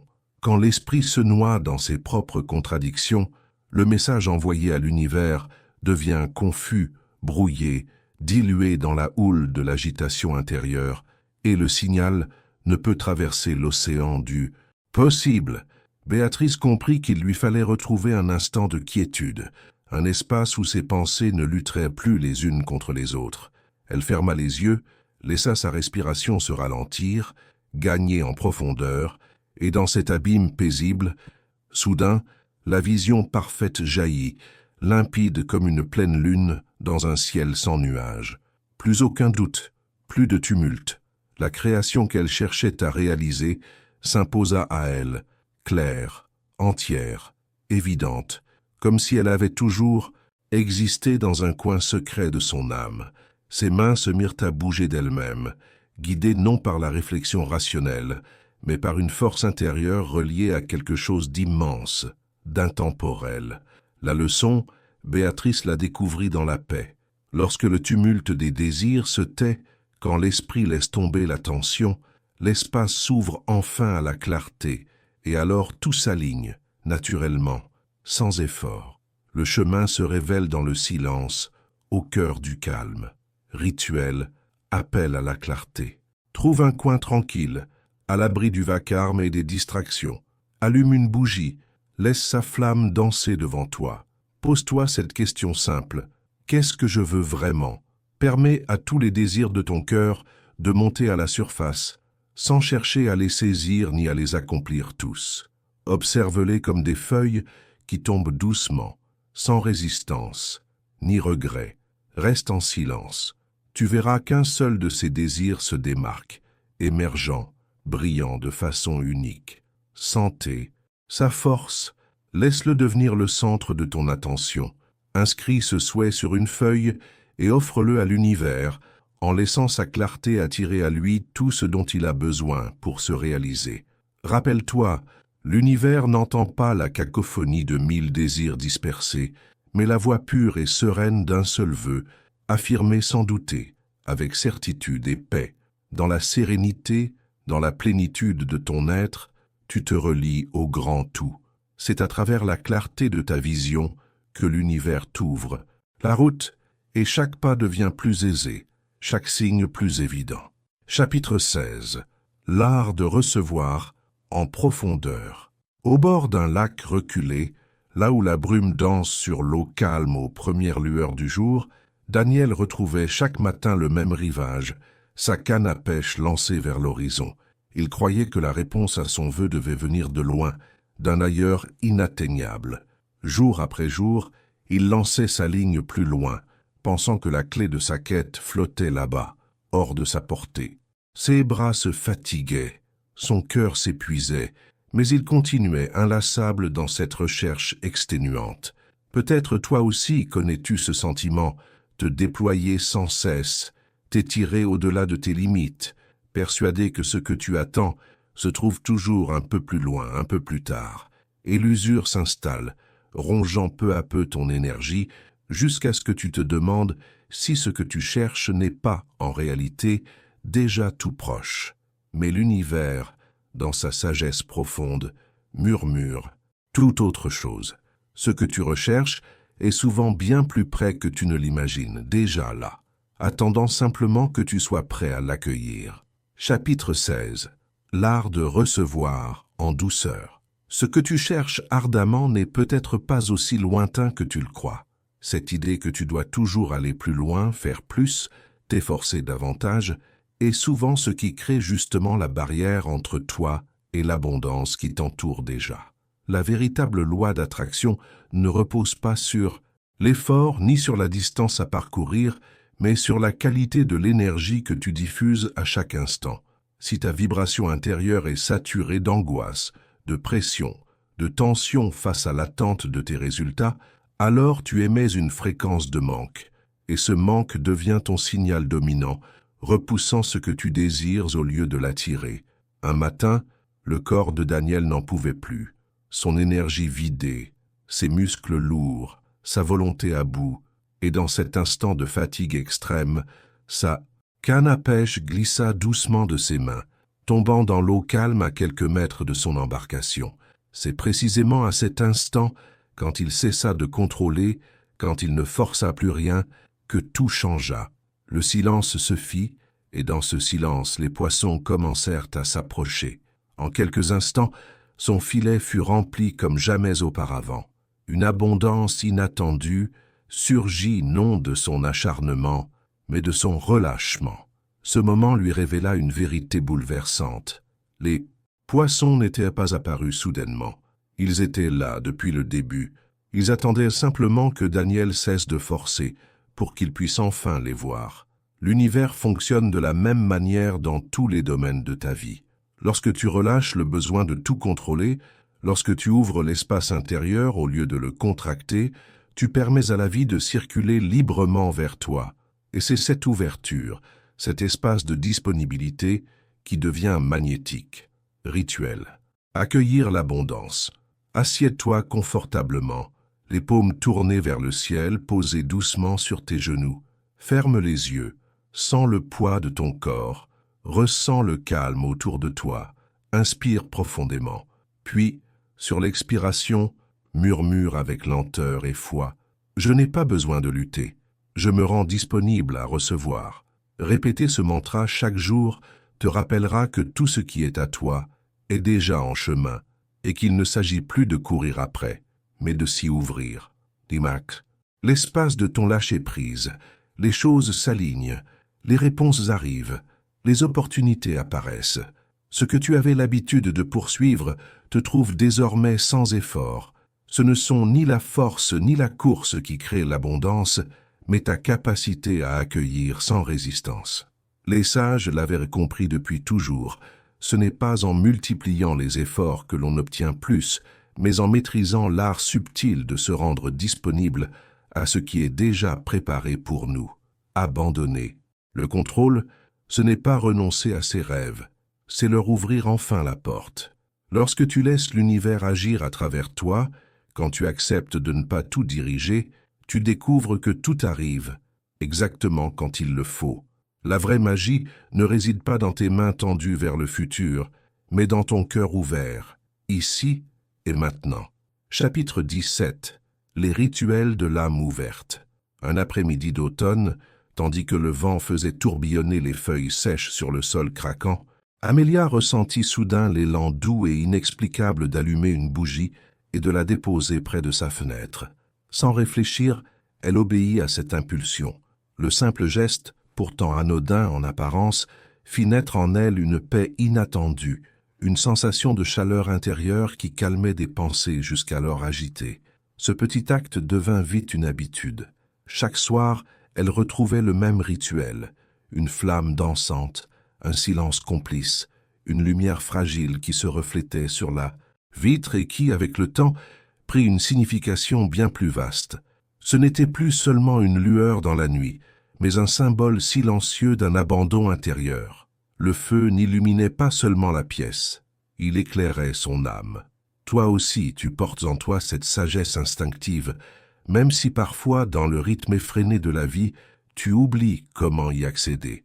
Créer un espace sacré, aussi simple soit-il, ouvre un champ subtil de réceptivité. Il ne s'agit pas de rituels complexes, ni de pratiques mystiques en apparence spectaculaires, mais de créer une brèche dans ta routine, où ton âme peut enfin respirer, là où le silence devient une offrande, là où la lumière devient une réponse. Chaque petit acte conscient est une invitation à la présence divine. Amélia, au fil des nuits, observa quelque chose d'inattendu. Ce qui paraissait autrefois flou, lointain, presque inaccessible, devenait soudain limpide. Les réponses ne jaillissaient pas dans le tumulte de la réflexion, mais dans le calme de l'instant. Ce n'était pas par l'effort qu'elle comprenait, mais par l'espace qu'elle laissait. La bougie silencieuse devenait un guide, et dans cette lumière douce, les idées se formaient avec clarté. Ce qui avait commencé comme une simple habitude devint un pont invisible entre le tangible et l'invisible, entre la pensée logique et la sagesse éternelle. Ce n'est pas l'acte lui-même que l'univers honore, mais la disposition avec laquelle tu te présentes. Il ne répond pas à l'attention de tes efforts, mais à la disponibilité de ton cœur. Le vrai rituel n'est pas fait de gestes exagérés, mais d'une intention pure et humble. Il ne s'agit pas d'attendre des révélations immédiates, mais de créer la condition juste pour qu'elles émergent quand elles le veulent. Libre, entière. Toi aussi, comme Amélia, peux choisir de ralentir, de te retirer doucement de l'agitation, d'aménager un espace, aussi petit soit-il, dans ta journée, où tu peux simplement être, un lieu où tu Cesse de chercher pour mieux recevoir. Une pause qui n'attend rien mais qui permet tout. Une offrande silencieuse au mystère. Et un soir, alors qu'Amélia allumait à nouveau sa bougie, une évidence la traversa. Ce n'était pas la flamme qui créait sa clarté, mais ce qu'elle représentait. Le feu n'était que le seuil entre l'action et la présence. Il lui rappelait que le véritable pouvoir réside dans l'instant où l'on cesse de contrôler. Ce simple geste devenait sacré, non pas par sa forme, mais par la conscience qu'elle y mettait. Elle n'avait pas besoin de regarder ailleurs, ni de demander avec insistance. Il lui suffisait d'être là, ouverte, réceptive, tranquille. Chapitre 18. Le pouvoir de l'abandon.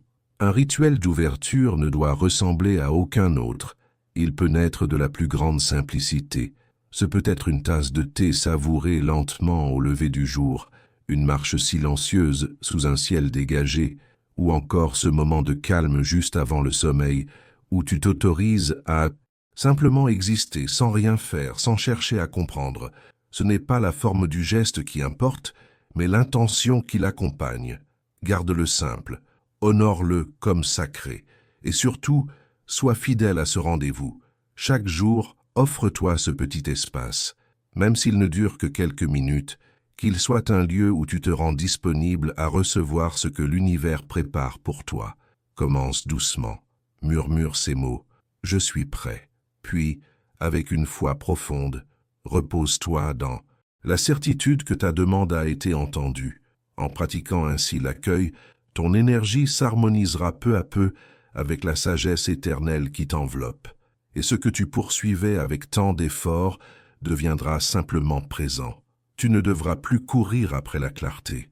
Elle viendra d'elle-même, comme la flamme tranquille d'une bougie qui n'a besoin d'aucune explication pour éclairer une pièce. Comme Amélia, tu comprendras que la vérité ne se conquiert pas, elle s'autorise. Et dans cette dévotion silencieuse, tu bâtis un lien entre ton esprit conscient et la source infinie de guidance. Ce n'est pas une course, ni une conquête. C'est un acte d'amour envers toi-même et envers la vie. Un sanctuaire intérieur où la voix divine peut t'atteindre sans être noyée par le bruit. N'oublie pas, ce n'est pas la force qui conduit à la sagesse, mais la grâce de l'écoute. Les anciens le savaient. La vérité la plus pure n'est pas extraite par l'effort, elle est révélée par le lâcher-prise. La lumière intérieure n'entre que dans les cœurs disposés à la recevoir. Chapitre 19. L'offrande de l'abandon. Dans les hauteurs silencieuses, là où les montagnes racontent au vent les histoires oubliées de ceux qui les ont défiées, Miguel se tenait face à un vide profond, un gouffre sans fond visible. Depuis des jours, il cherchait un passage, une voie à traverser, affrontant chaque matin les morsures du froid, chaque nuit le découragement. Il élaborait stratégie après stratégie, mais chaque effort finissait balayé par les rafales. Son esprit tenait bon, son cœur ne pliait pas, mais la nature vaste et indomptable restait sourde à ses plans. Puis, au 7e jour, quelque chose changea. Ce n'était pas la résignation, ce n'était ni son espoir ni sa volonté qui se brisa. Ce fut sa résistance. Cette tension intérieure qui refusait d'accepter la réalité céda soudainement. Et dans ce relâchement, une paix inédite s'installa.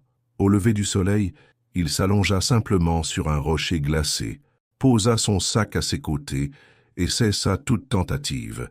Il n'y avait plus rien à calculer, plus rien à maîtriser. Il n'y avait que ce moment, brut et pur. Cette reddition n'était pas une défaite. Elle fut une libération sacrée. En abandonnant le besoin d'imposer sa volonté, il ouvrit la porte à une force bien plus vaste. Il ne suivait plus un plan. Il se laissait porter. Et alors que la lumière dorée du matin inondait les sommets, ce qu'il avait cherché avec tant d'obstination apparut. Un pont, naturel, parfaitement formé, s'étendait devant lui. Il avait toujours été là, caché par ses propres efforts, dissimulé dans l'ombre de sa lutte. Ce n'est que dans l'abandon qu'il devint visible. Quand nous cessons de tout forcer, quand nous laissons tomber le bruit de notre volonté tendue, l'univers peut enfin nous montrer ce qu'il gardait prêt depuis toujours, L'abandon véritable n'est pas une faiblesse. C'est une offrande silencieuse, un acte de confiance suprême qui dit « Je suis prêt à voir ce que je n'arrivais pas à voir ». Et c'est là, dans cette ouverture, que le miracle se produit. Chapitre 19. Le pont invisible de la grâce. Il existe une forme d'abandon si profonde, si vibrante, qu'elle ouvre les portes que la force ne peut jamais forcer. Ce que l'insistance ne débloque pas, la paix l'invite doucement. Ce que la volonté échoue à construire, la confiance silencieuse permet d'accueillir. Miguel, en traversant ce pont naturel, rendu visible non par ses efforts, mais par son immobilité, réalisa une vérité essentielle. Le chemin qu'il cherchait si ardemment ne demandait aucune lutte. Il n'avait jamais eu besoin de le créer. Il existait déjà, intact, patient, attendant seulement qu'il cesse de vouloir le maîtriser. Ce qu'il croyait devoir arracher à la vie était là, dissimulé uniquement par le nuage de ses attentes, par le poids de son désir de contrôle. Et cette vérité te concerne aussi. Même si ce que tu cherches semble loin, évanescent, il t'appelle depuis toujours. Mais il ne peut t'atteindre tant que tu es enfermé dans le tumulte de la résistance. La réponse à tes quêtes, à tes incertitudes, ne réside pas dans l'agitation de l'effort, mais dans l'espace nu de l'acceptation, dans le vide fécond du lâcher-prise. C'est dans cet espace sacré, là où l'on cesse de faire pour commencer à être, que la vie entre enfin sans obstacle. L'univers ne franchit pas les portes barricadées de l'attention. Il glisse là où ton cœur est ouvert, là où l'effort devient accueil. Lorsque tu fais face à ton propre vide, à cette falaise invisible où plus rien ne semble possible, souviens-toi que la vraie puissance n'est pas toujours brutale. Elle peut avoir le visage calme de la paix. Le pont que tu attends n'est pas nécessairement apparent. Il apparaît au moment où tu poses enfin les armes, où tu renonces à tes stratégies mentales, où tu t'en remets à quelque chose de plus vaste que toi. Dans les instants où tout semble figé, quand la fatigue devient lourde, quand aucune réponse ne semble venir, prends une pause, inspire lentement et dis ces mots « Je laisse aller ». Ce que je cherche me cherche aussi, puis respire à nouveau, plus profondément, et avance, mais cette fois sans le fardeau de devoir forcer quoi que ce soit. Laisse chaque expiration emporter la fatigue du combat, l'angoisse du résultat, l'urgence de tout contrôler. Dans cet abandon, commence à sentir comment tout s'aligne en silence, comment l'univers réagit à ta disponibilité. Ce n'est pas l'intensité de ton effort qui attire ce que tu désires, c'est l'énergie subtile de ta volonté de recevoir. Ce qui t'est destiné ne peut pas te manquer. Il n'y a pas besoin de le poursuivre. Il suffit d'être prêt à le voir apparaître, à l'instant parfait. Ce que tu cherches est déjà en route, attiré par ton abandon, par ta confiance tranquille. Ce processus n'est pas immédiat. Il ne promet pas de raccourci. Mais avec le temps, tu verras que tout ce que tu appelles commence à se rapprocher. Non pas parce que tu l'as gagné par la force, mais parce que tu l'as permis par la grâce. La clarté, la paix et l'abondance s'invitent lorsque tu comprends que le pouvoir véritable n'est pas de tenir, mais de savoir relâcher au bon moment. Comme Miguel, là-haut dans les montagnes, chacun de nous peut apprendre à s'abandonner, pas comme un renoncement, mais comme une union sacrée avec le mouvement naturel de la vie. Et dans cet abandon conscient, tu découvriras que les réponses n'ont jamais été absentes. Elles attendaient seulement que tu sois prêt à les reconnaître. Chapitre 19. Création née du vide. Dans la chaleur dorée d'un matin naissant, alors que les rayons du soleil effleuraient doucement le rebord de la fenêtre, Valéria était assise à son bureau entourée de feuilles froissées, de crayons brisés et de fragments d'idées éparpillés. Ce désordre apparent reflétait fidèlement le tumulte qui agitait son monde intérieur. Depuis des mois, elle traquait l'inspiration comme un naufragé cherche un rivage invisible. Chaque page de son carnet gardait l'empreinte de ses tentatives fébriles, de ses efforts acharnés pour capturer l'œuvre parfaite. Mais rien de ce qu'elle créait ne semblait refléter l'image vibrante qu'elle portait en elle. Peut-être as-tu déjà connu cette quête interminable, cette conviction que la créativité doit être arrachée à la force, qu'elle ne surgit qu'au prix d'une lutte constante. Peut-être as-tu, toi aussi, oublié une vérité ancienne et subtile. L'inspiration ne se conquiert pas, elle s'accueille. Elle descend dans le silence, dans l'ouverture, dans le vide. Un matin, quelque chose changea. La lumière, douce et tranquille, inonda la pièce. Et au lieu de saisir ses pinceaux comme chaque jour, Valéria fit le contraire.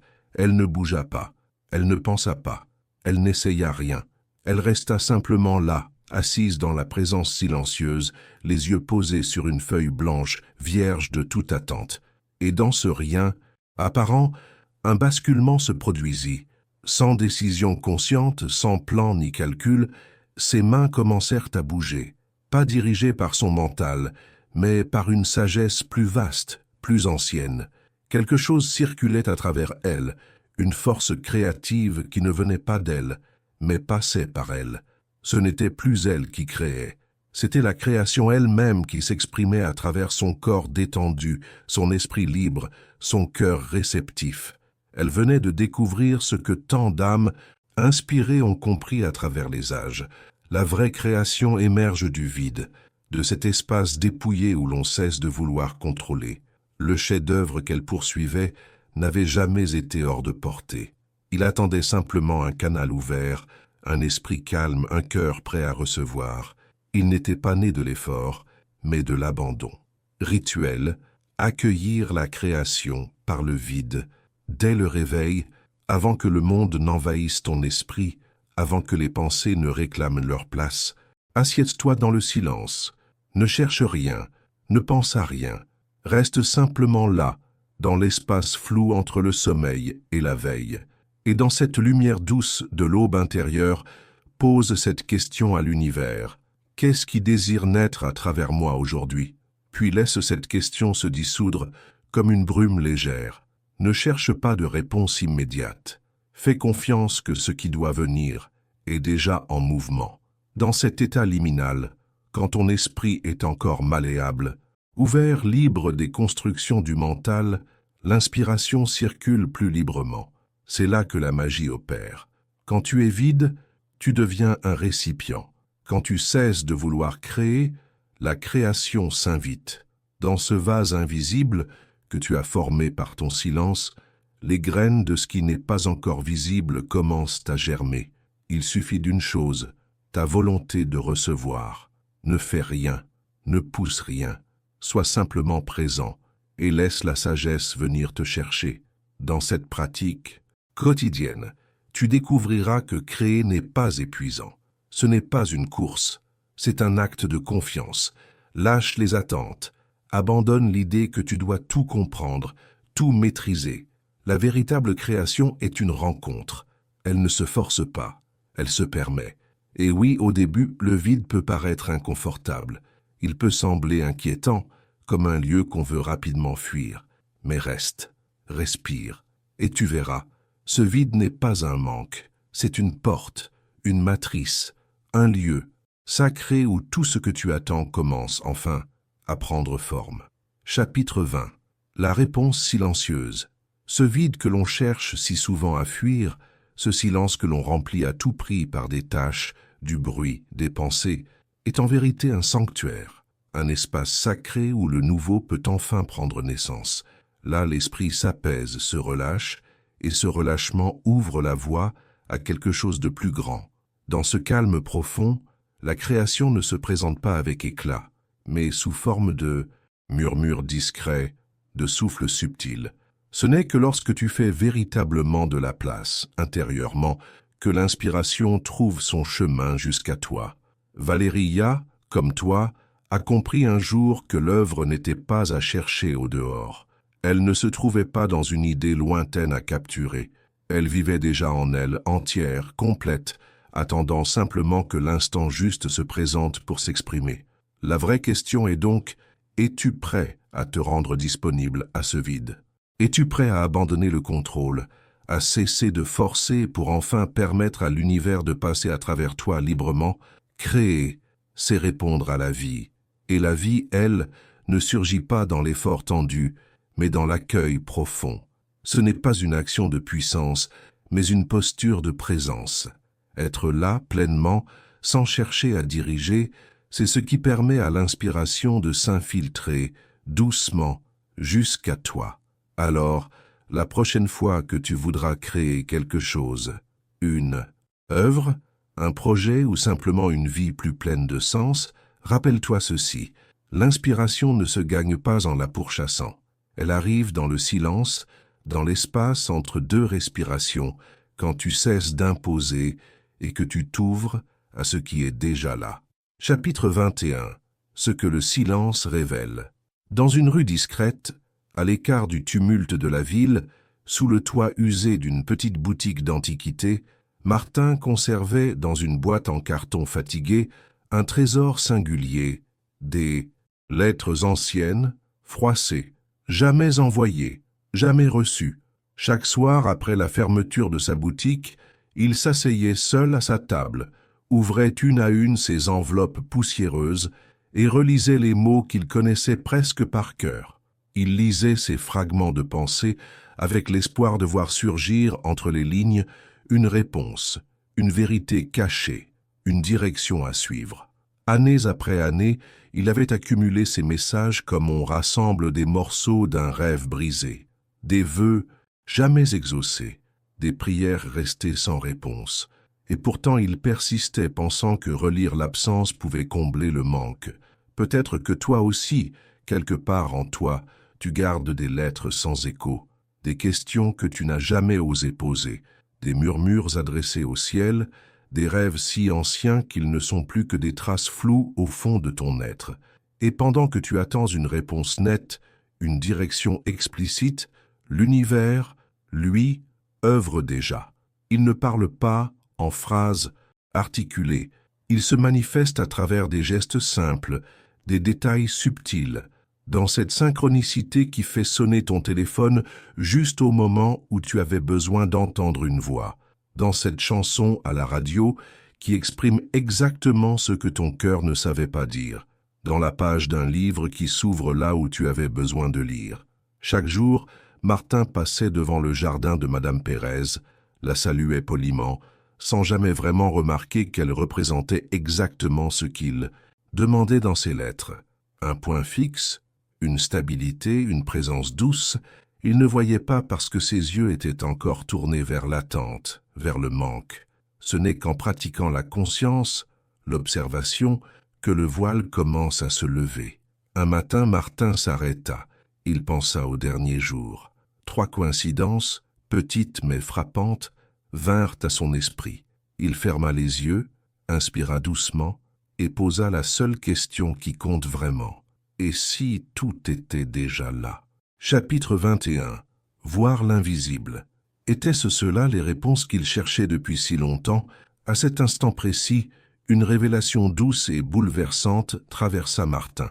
Il comprit que ce qu'il attendait n'était pas des réponses venues d'ailleurs, ni des révélations spectaculaires ou des solutions formulées dans un langage magique.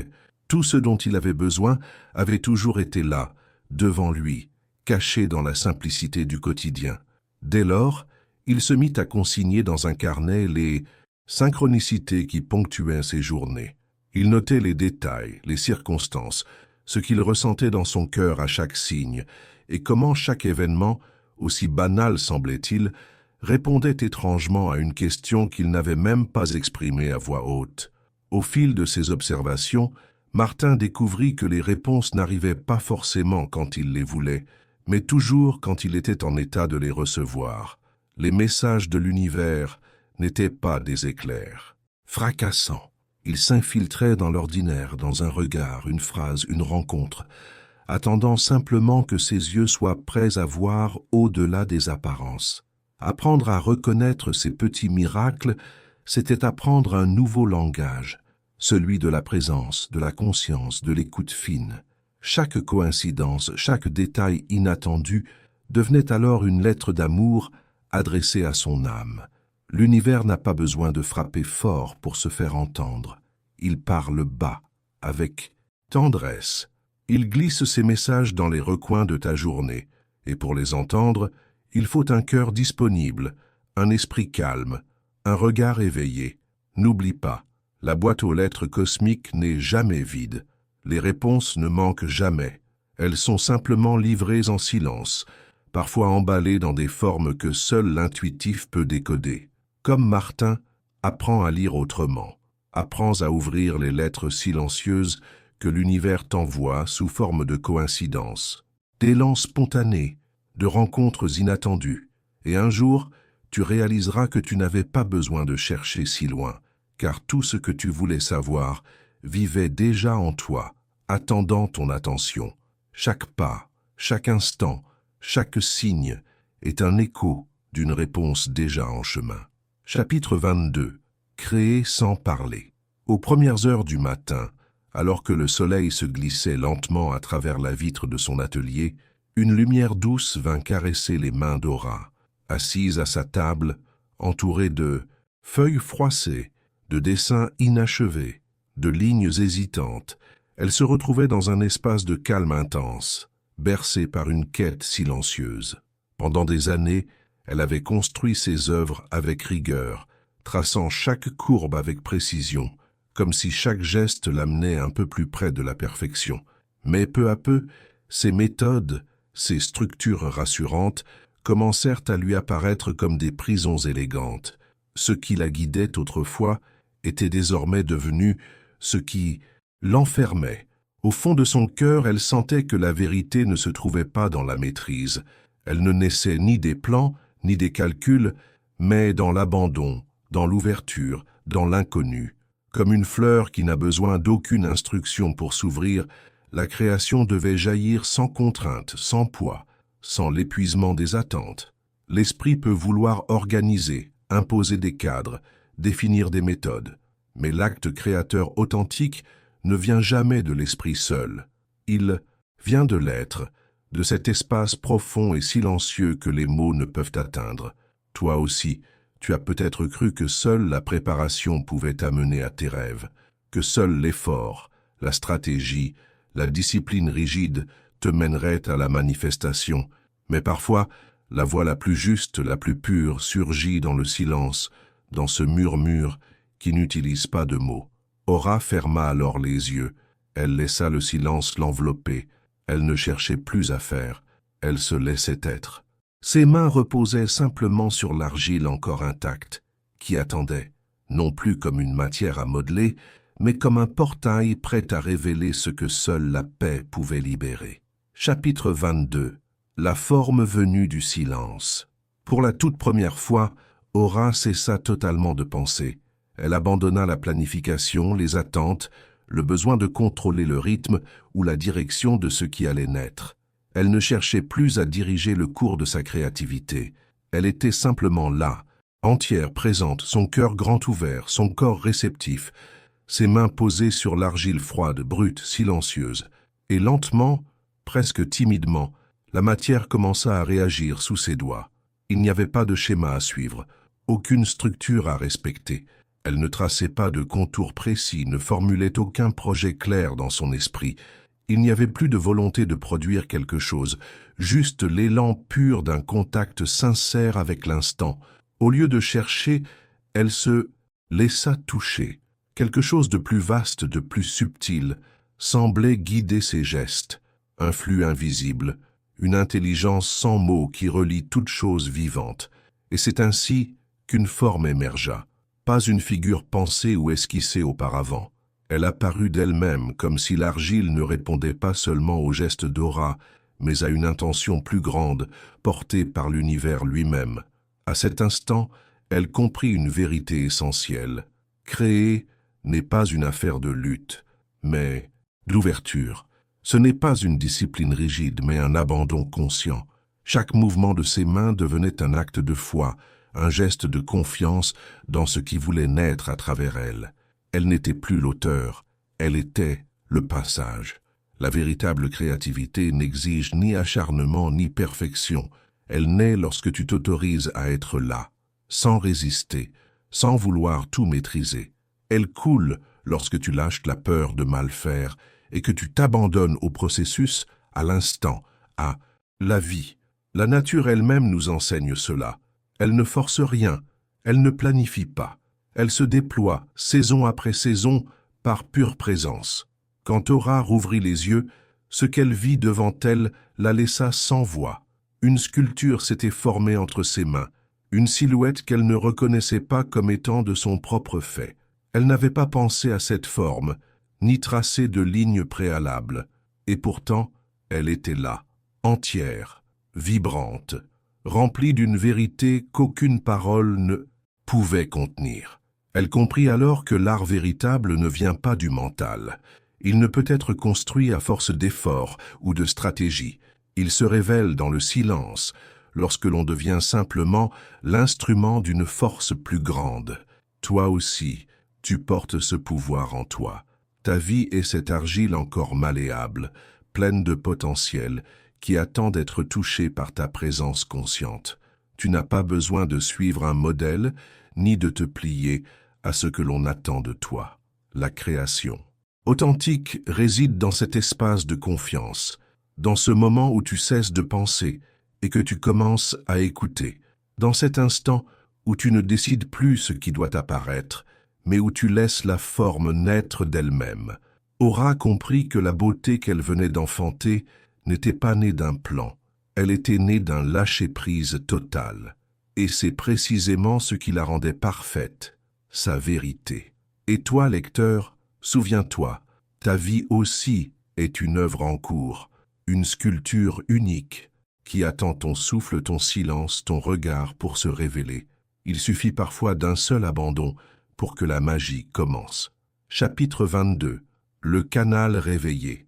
Lorsque tu lâches le besoin de contrôler, que tu poses tes attentes au sol et que tu laisses ton âme guider chacun de tes gestes, quelque chose de puissant s'éveille en toi. Tu entres en résonance avec la force créatrice à l'origine de toute existence. La vie n'est pas un schéma rigide à suivre pas à pas. Elle n'est pas un plan à élaborer d'avance, mais une aventure qui se révèle à mesure que tu avances, à mesure que tu te rends disponible. Et parfois, c'est dans les instants de calme, dans les respirations profondes de l'abandon, que naissent les plus belles œuvres et les révélations les plus profondes. Ce que tu es destiné à créer n'attend pas un plan parfait. Il attend ton attention, ta présence, ton écoute silencieuse. C'est dans cet espace sacré, celui de ton être, là où la pensée se retire, que tu te connectes au tout, créé sans parole, créé sans lutte, créé depuis le silence et la confiance. C'est là que réside la magie véritable. Et alors, ce que tu feras émerger sera au-delà de tout ce que tu aurais pu prévoir ou imaginer. Pratique, laissez la création venir à toi. Aujourd'hui, accorde-toi 30 minutes pour créer sans parler. Ne planifie rien, n'anticipe rien. Laisse naître l'inattendu. Laisse le silence guider tes gestes. Que ce soit en peignant, en écrivant, en sculptant ou simplement en arrangeant quelques objets de façon spontanée, fais-le sans but défini. Ressens ce courant sacré, cette pulsation créatrice qui te traverse, sans passer par les filtres de l'analyse ou du jugement. Fais confiance à ce qui naît entre tes mains. L'univers sait exactement ce qu'il veut exprimer à travers toi. Et dans ce dialogue sans mots, dans cette offrande silencieuse à la création, tu touches une sagesse plus grande que toi, une source ancienne, vivante, qui donne forme à tout ce qui existe. Chapitre 23. L'éveil d'un canal. Dans une petite maison reculée, au cœur d'un village oublié du monde, Andrés passait ses journées dans son atelier. Cet espace, modeste et calme, était envahi d'outils usés, de bois épars, de métaux oubliés, de fragments qu'on aurait pu croire inutiles. Et pourtant, entre ces murs, quelque chose d'invisible semblait toujours à l'œuvre. Il avait la sensation constante que quelque chose le regardait, l'accompagnait dans ses gestes, une présence intangible, mystérieuse, qui guidait sa main bien au-delà de ce que son esprit pouvait comprendre. Ses mains, elles, savaient créer, mais son esprit, lui, cherchait encore.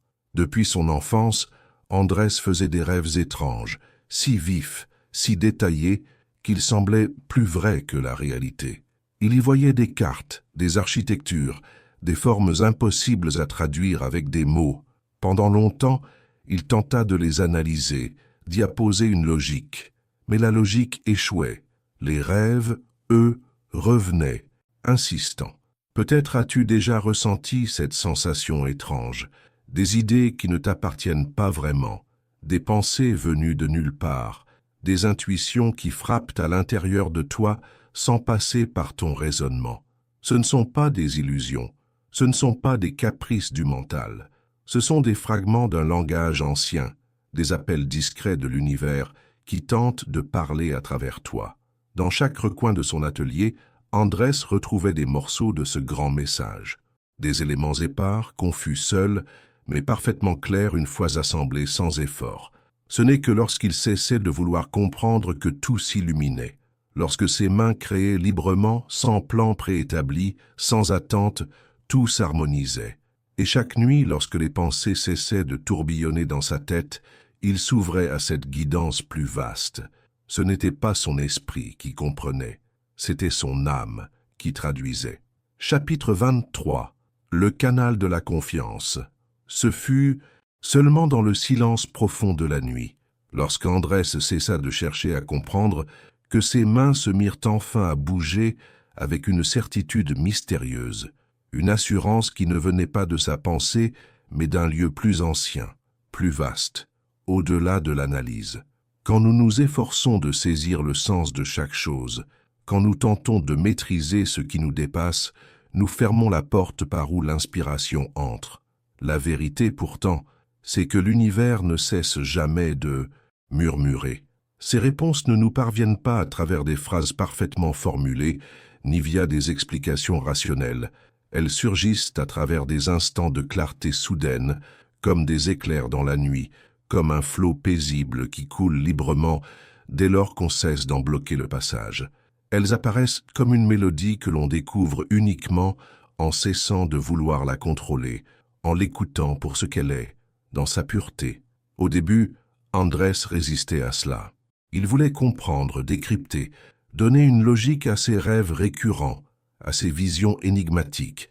Il croyait que la clarté viendrait de la compréhension. Mais plus il insistait, plus cette essence subtile lui échappait. Ce n'est que lorsqu'il accueillit l'incertitude, qu'il cessa de lutter contre le mystère, que tout changea.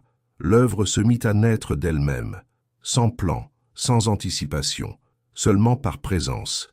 Il réalisa alors que son rôle n'était pas de concevoir à partir de son mental, mais d'ouvrir l'espace nécessaire pour qu'une force plus grande puisse agir à travers lui. Un après-midi, alors que le jour déclinait et que le ciel se teintait de cuivre, une mémoire ancienne ressurgit. Il se souvint de la longue sécheresse qui avait frappé son village, des rivières à sec, des champs brûlés, des familles sans eau. Ce souvenir le traversa comme une douleur ancienne, et cette nuit-là, une vision éclatante le réveilla. Il voyait un appareil, simple mais précis, capable de détecter les nappes souterraines. Cette invention ne venait pas de son raisonnement. Elle n'était pas née de ses connaissances, mais d'un autre espace, peut-être même d'un autre temps. Une union étrange entre cristal et cuivre, répondant au mouvement subtil des eaux sous la terre. Une logique qui défiait la science mais qui s'imposa à lui avec évidence. Andrés ne chercha pas à comprendre. Il n'analysa pas. Il ne douta pas. Il suivit simplement son élan, laissant ses mains transformer la vision en réalité. Il n'avait aucune explication, seulement une certitude, et lorsqu'il termina, il ne pouvait dire comment cela fonctionnait.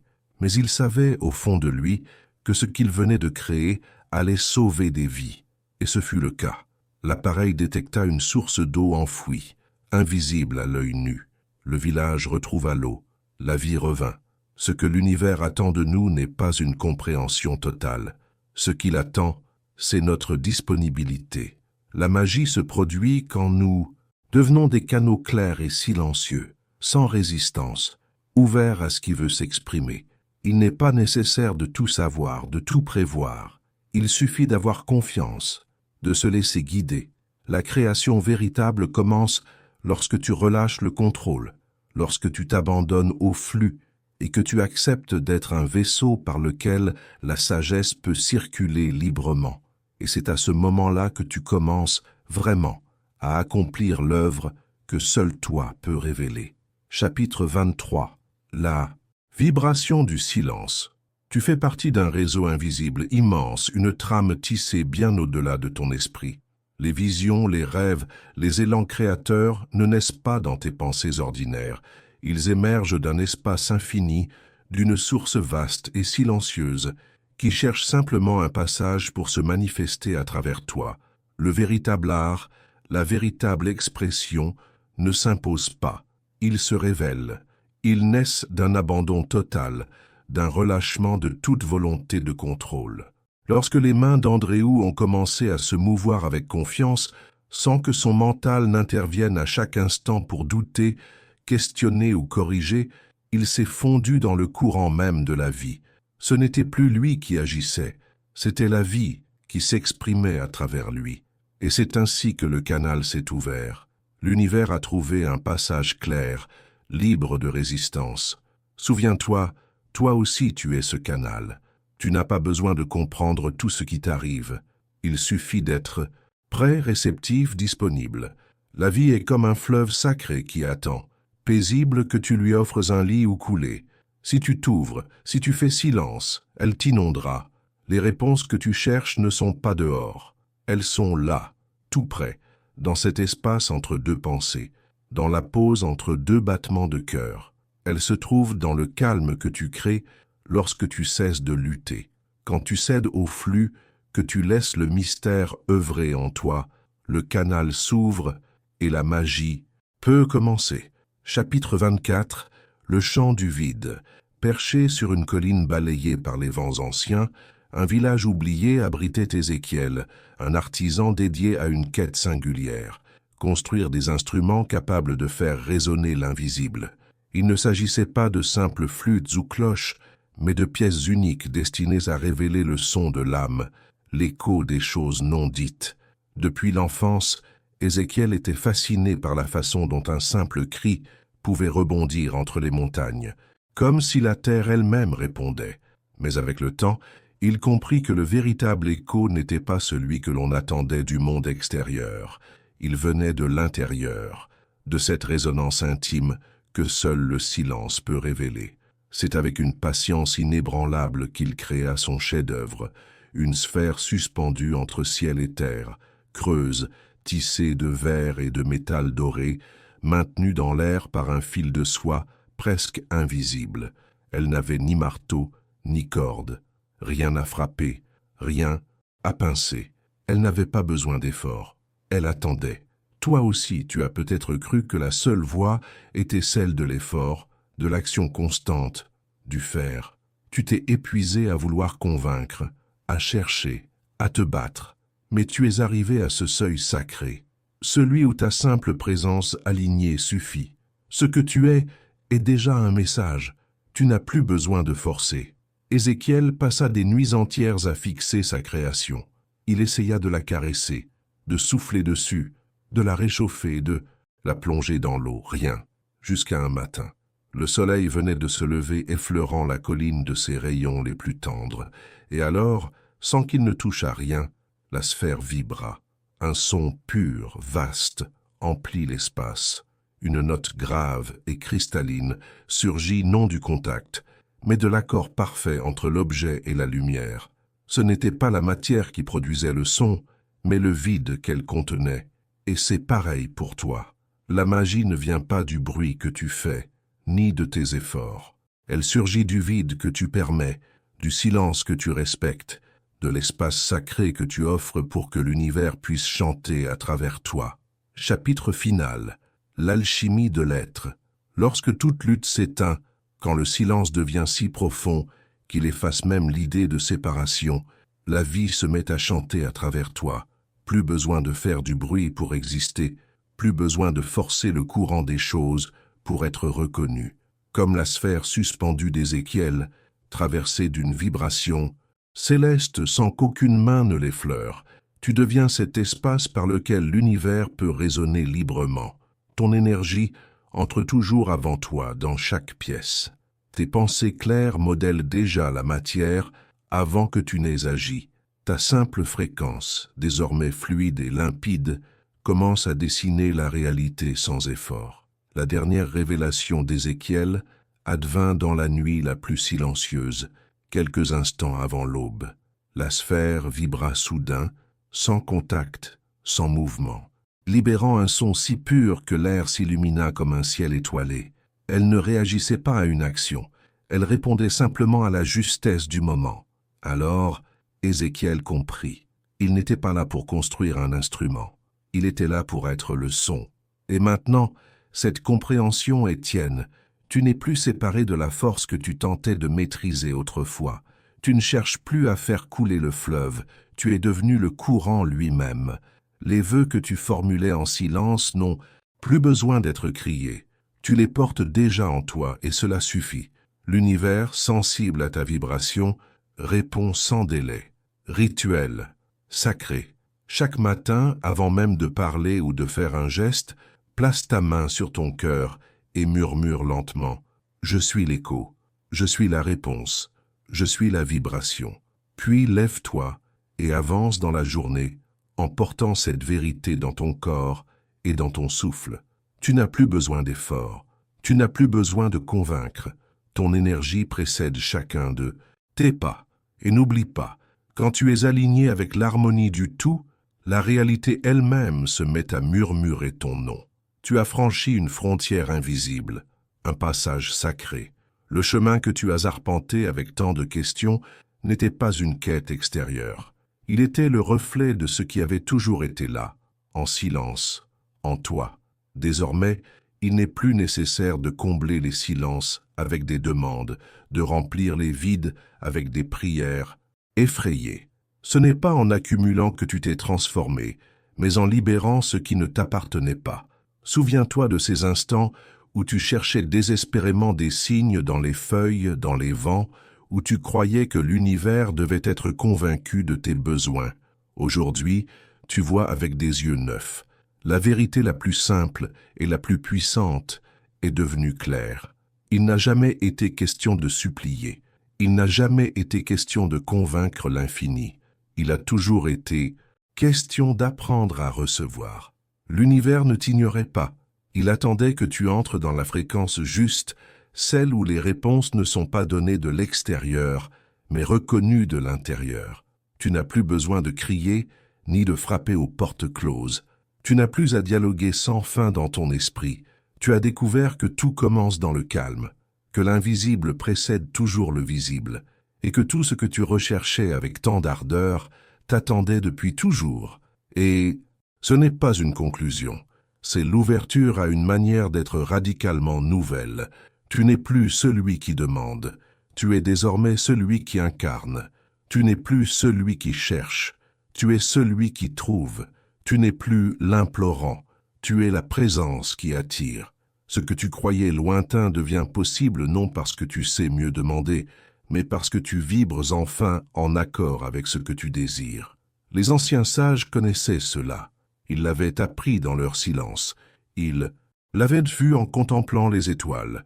L'univers ne réagit pas à l'intensité du cri, mais à la clarté de la vibration. Ce n'est pas le mot qui déclenche la réponse, c'est la résonance, comme la cloche qui résonne sans jamais être frappée, comme le vent qui caresse sans jamais se montrer, comme la fleur qui s'ouvre sans effort juste parce qu'il est temps. C'est cela, ton essence, ce que tu es devenu. Tu n'es plus dans l'attente de la réponse, tu es devenu la réponse. Chaque respiration, dans cet état envoie des ondes à travers la trame du monde. Chaque pas que tu fais consciemment devient un acte de manifestation. Chaque seconde alignée avec ta vérité attire à toi ce que tu croyais autrefois inaccessible. Le pouvoir n'a jamais été dans la demande, il a toujours été dans la permission. Et maintenant, dans ce silence sacré, tu permets tout. Merci d'avoir voyagé avec moi à travers ces mots. Rappelle-toi, tu n'as rien à forcer, juste à permettre. On se retrouve très bientôt ici pour un nouveau souffle, un nouveau pas, une nouvelle vibration. En attendant, reste dans le silence sacré. C'est là que tout commence. À bientôt.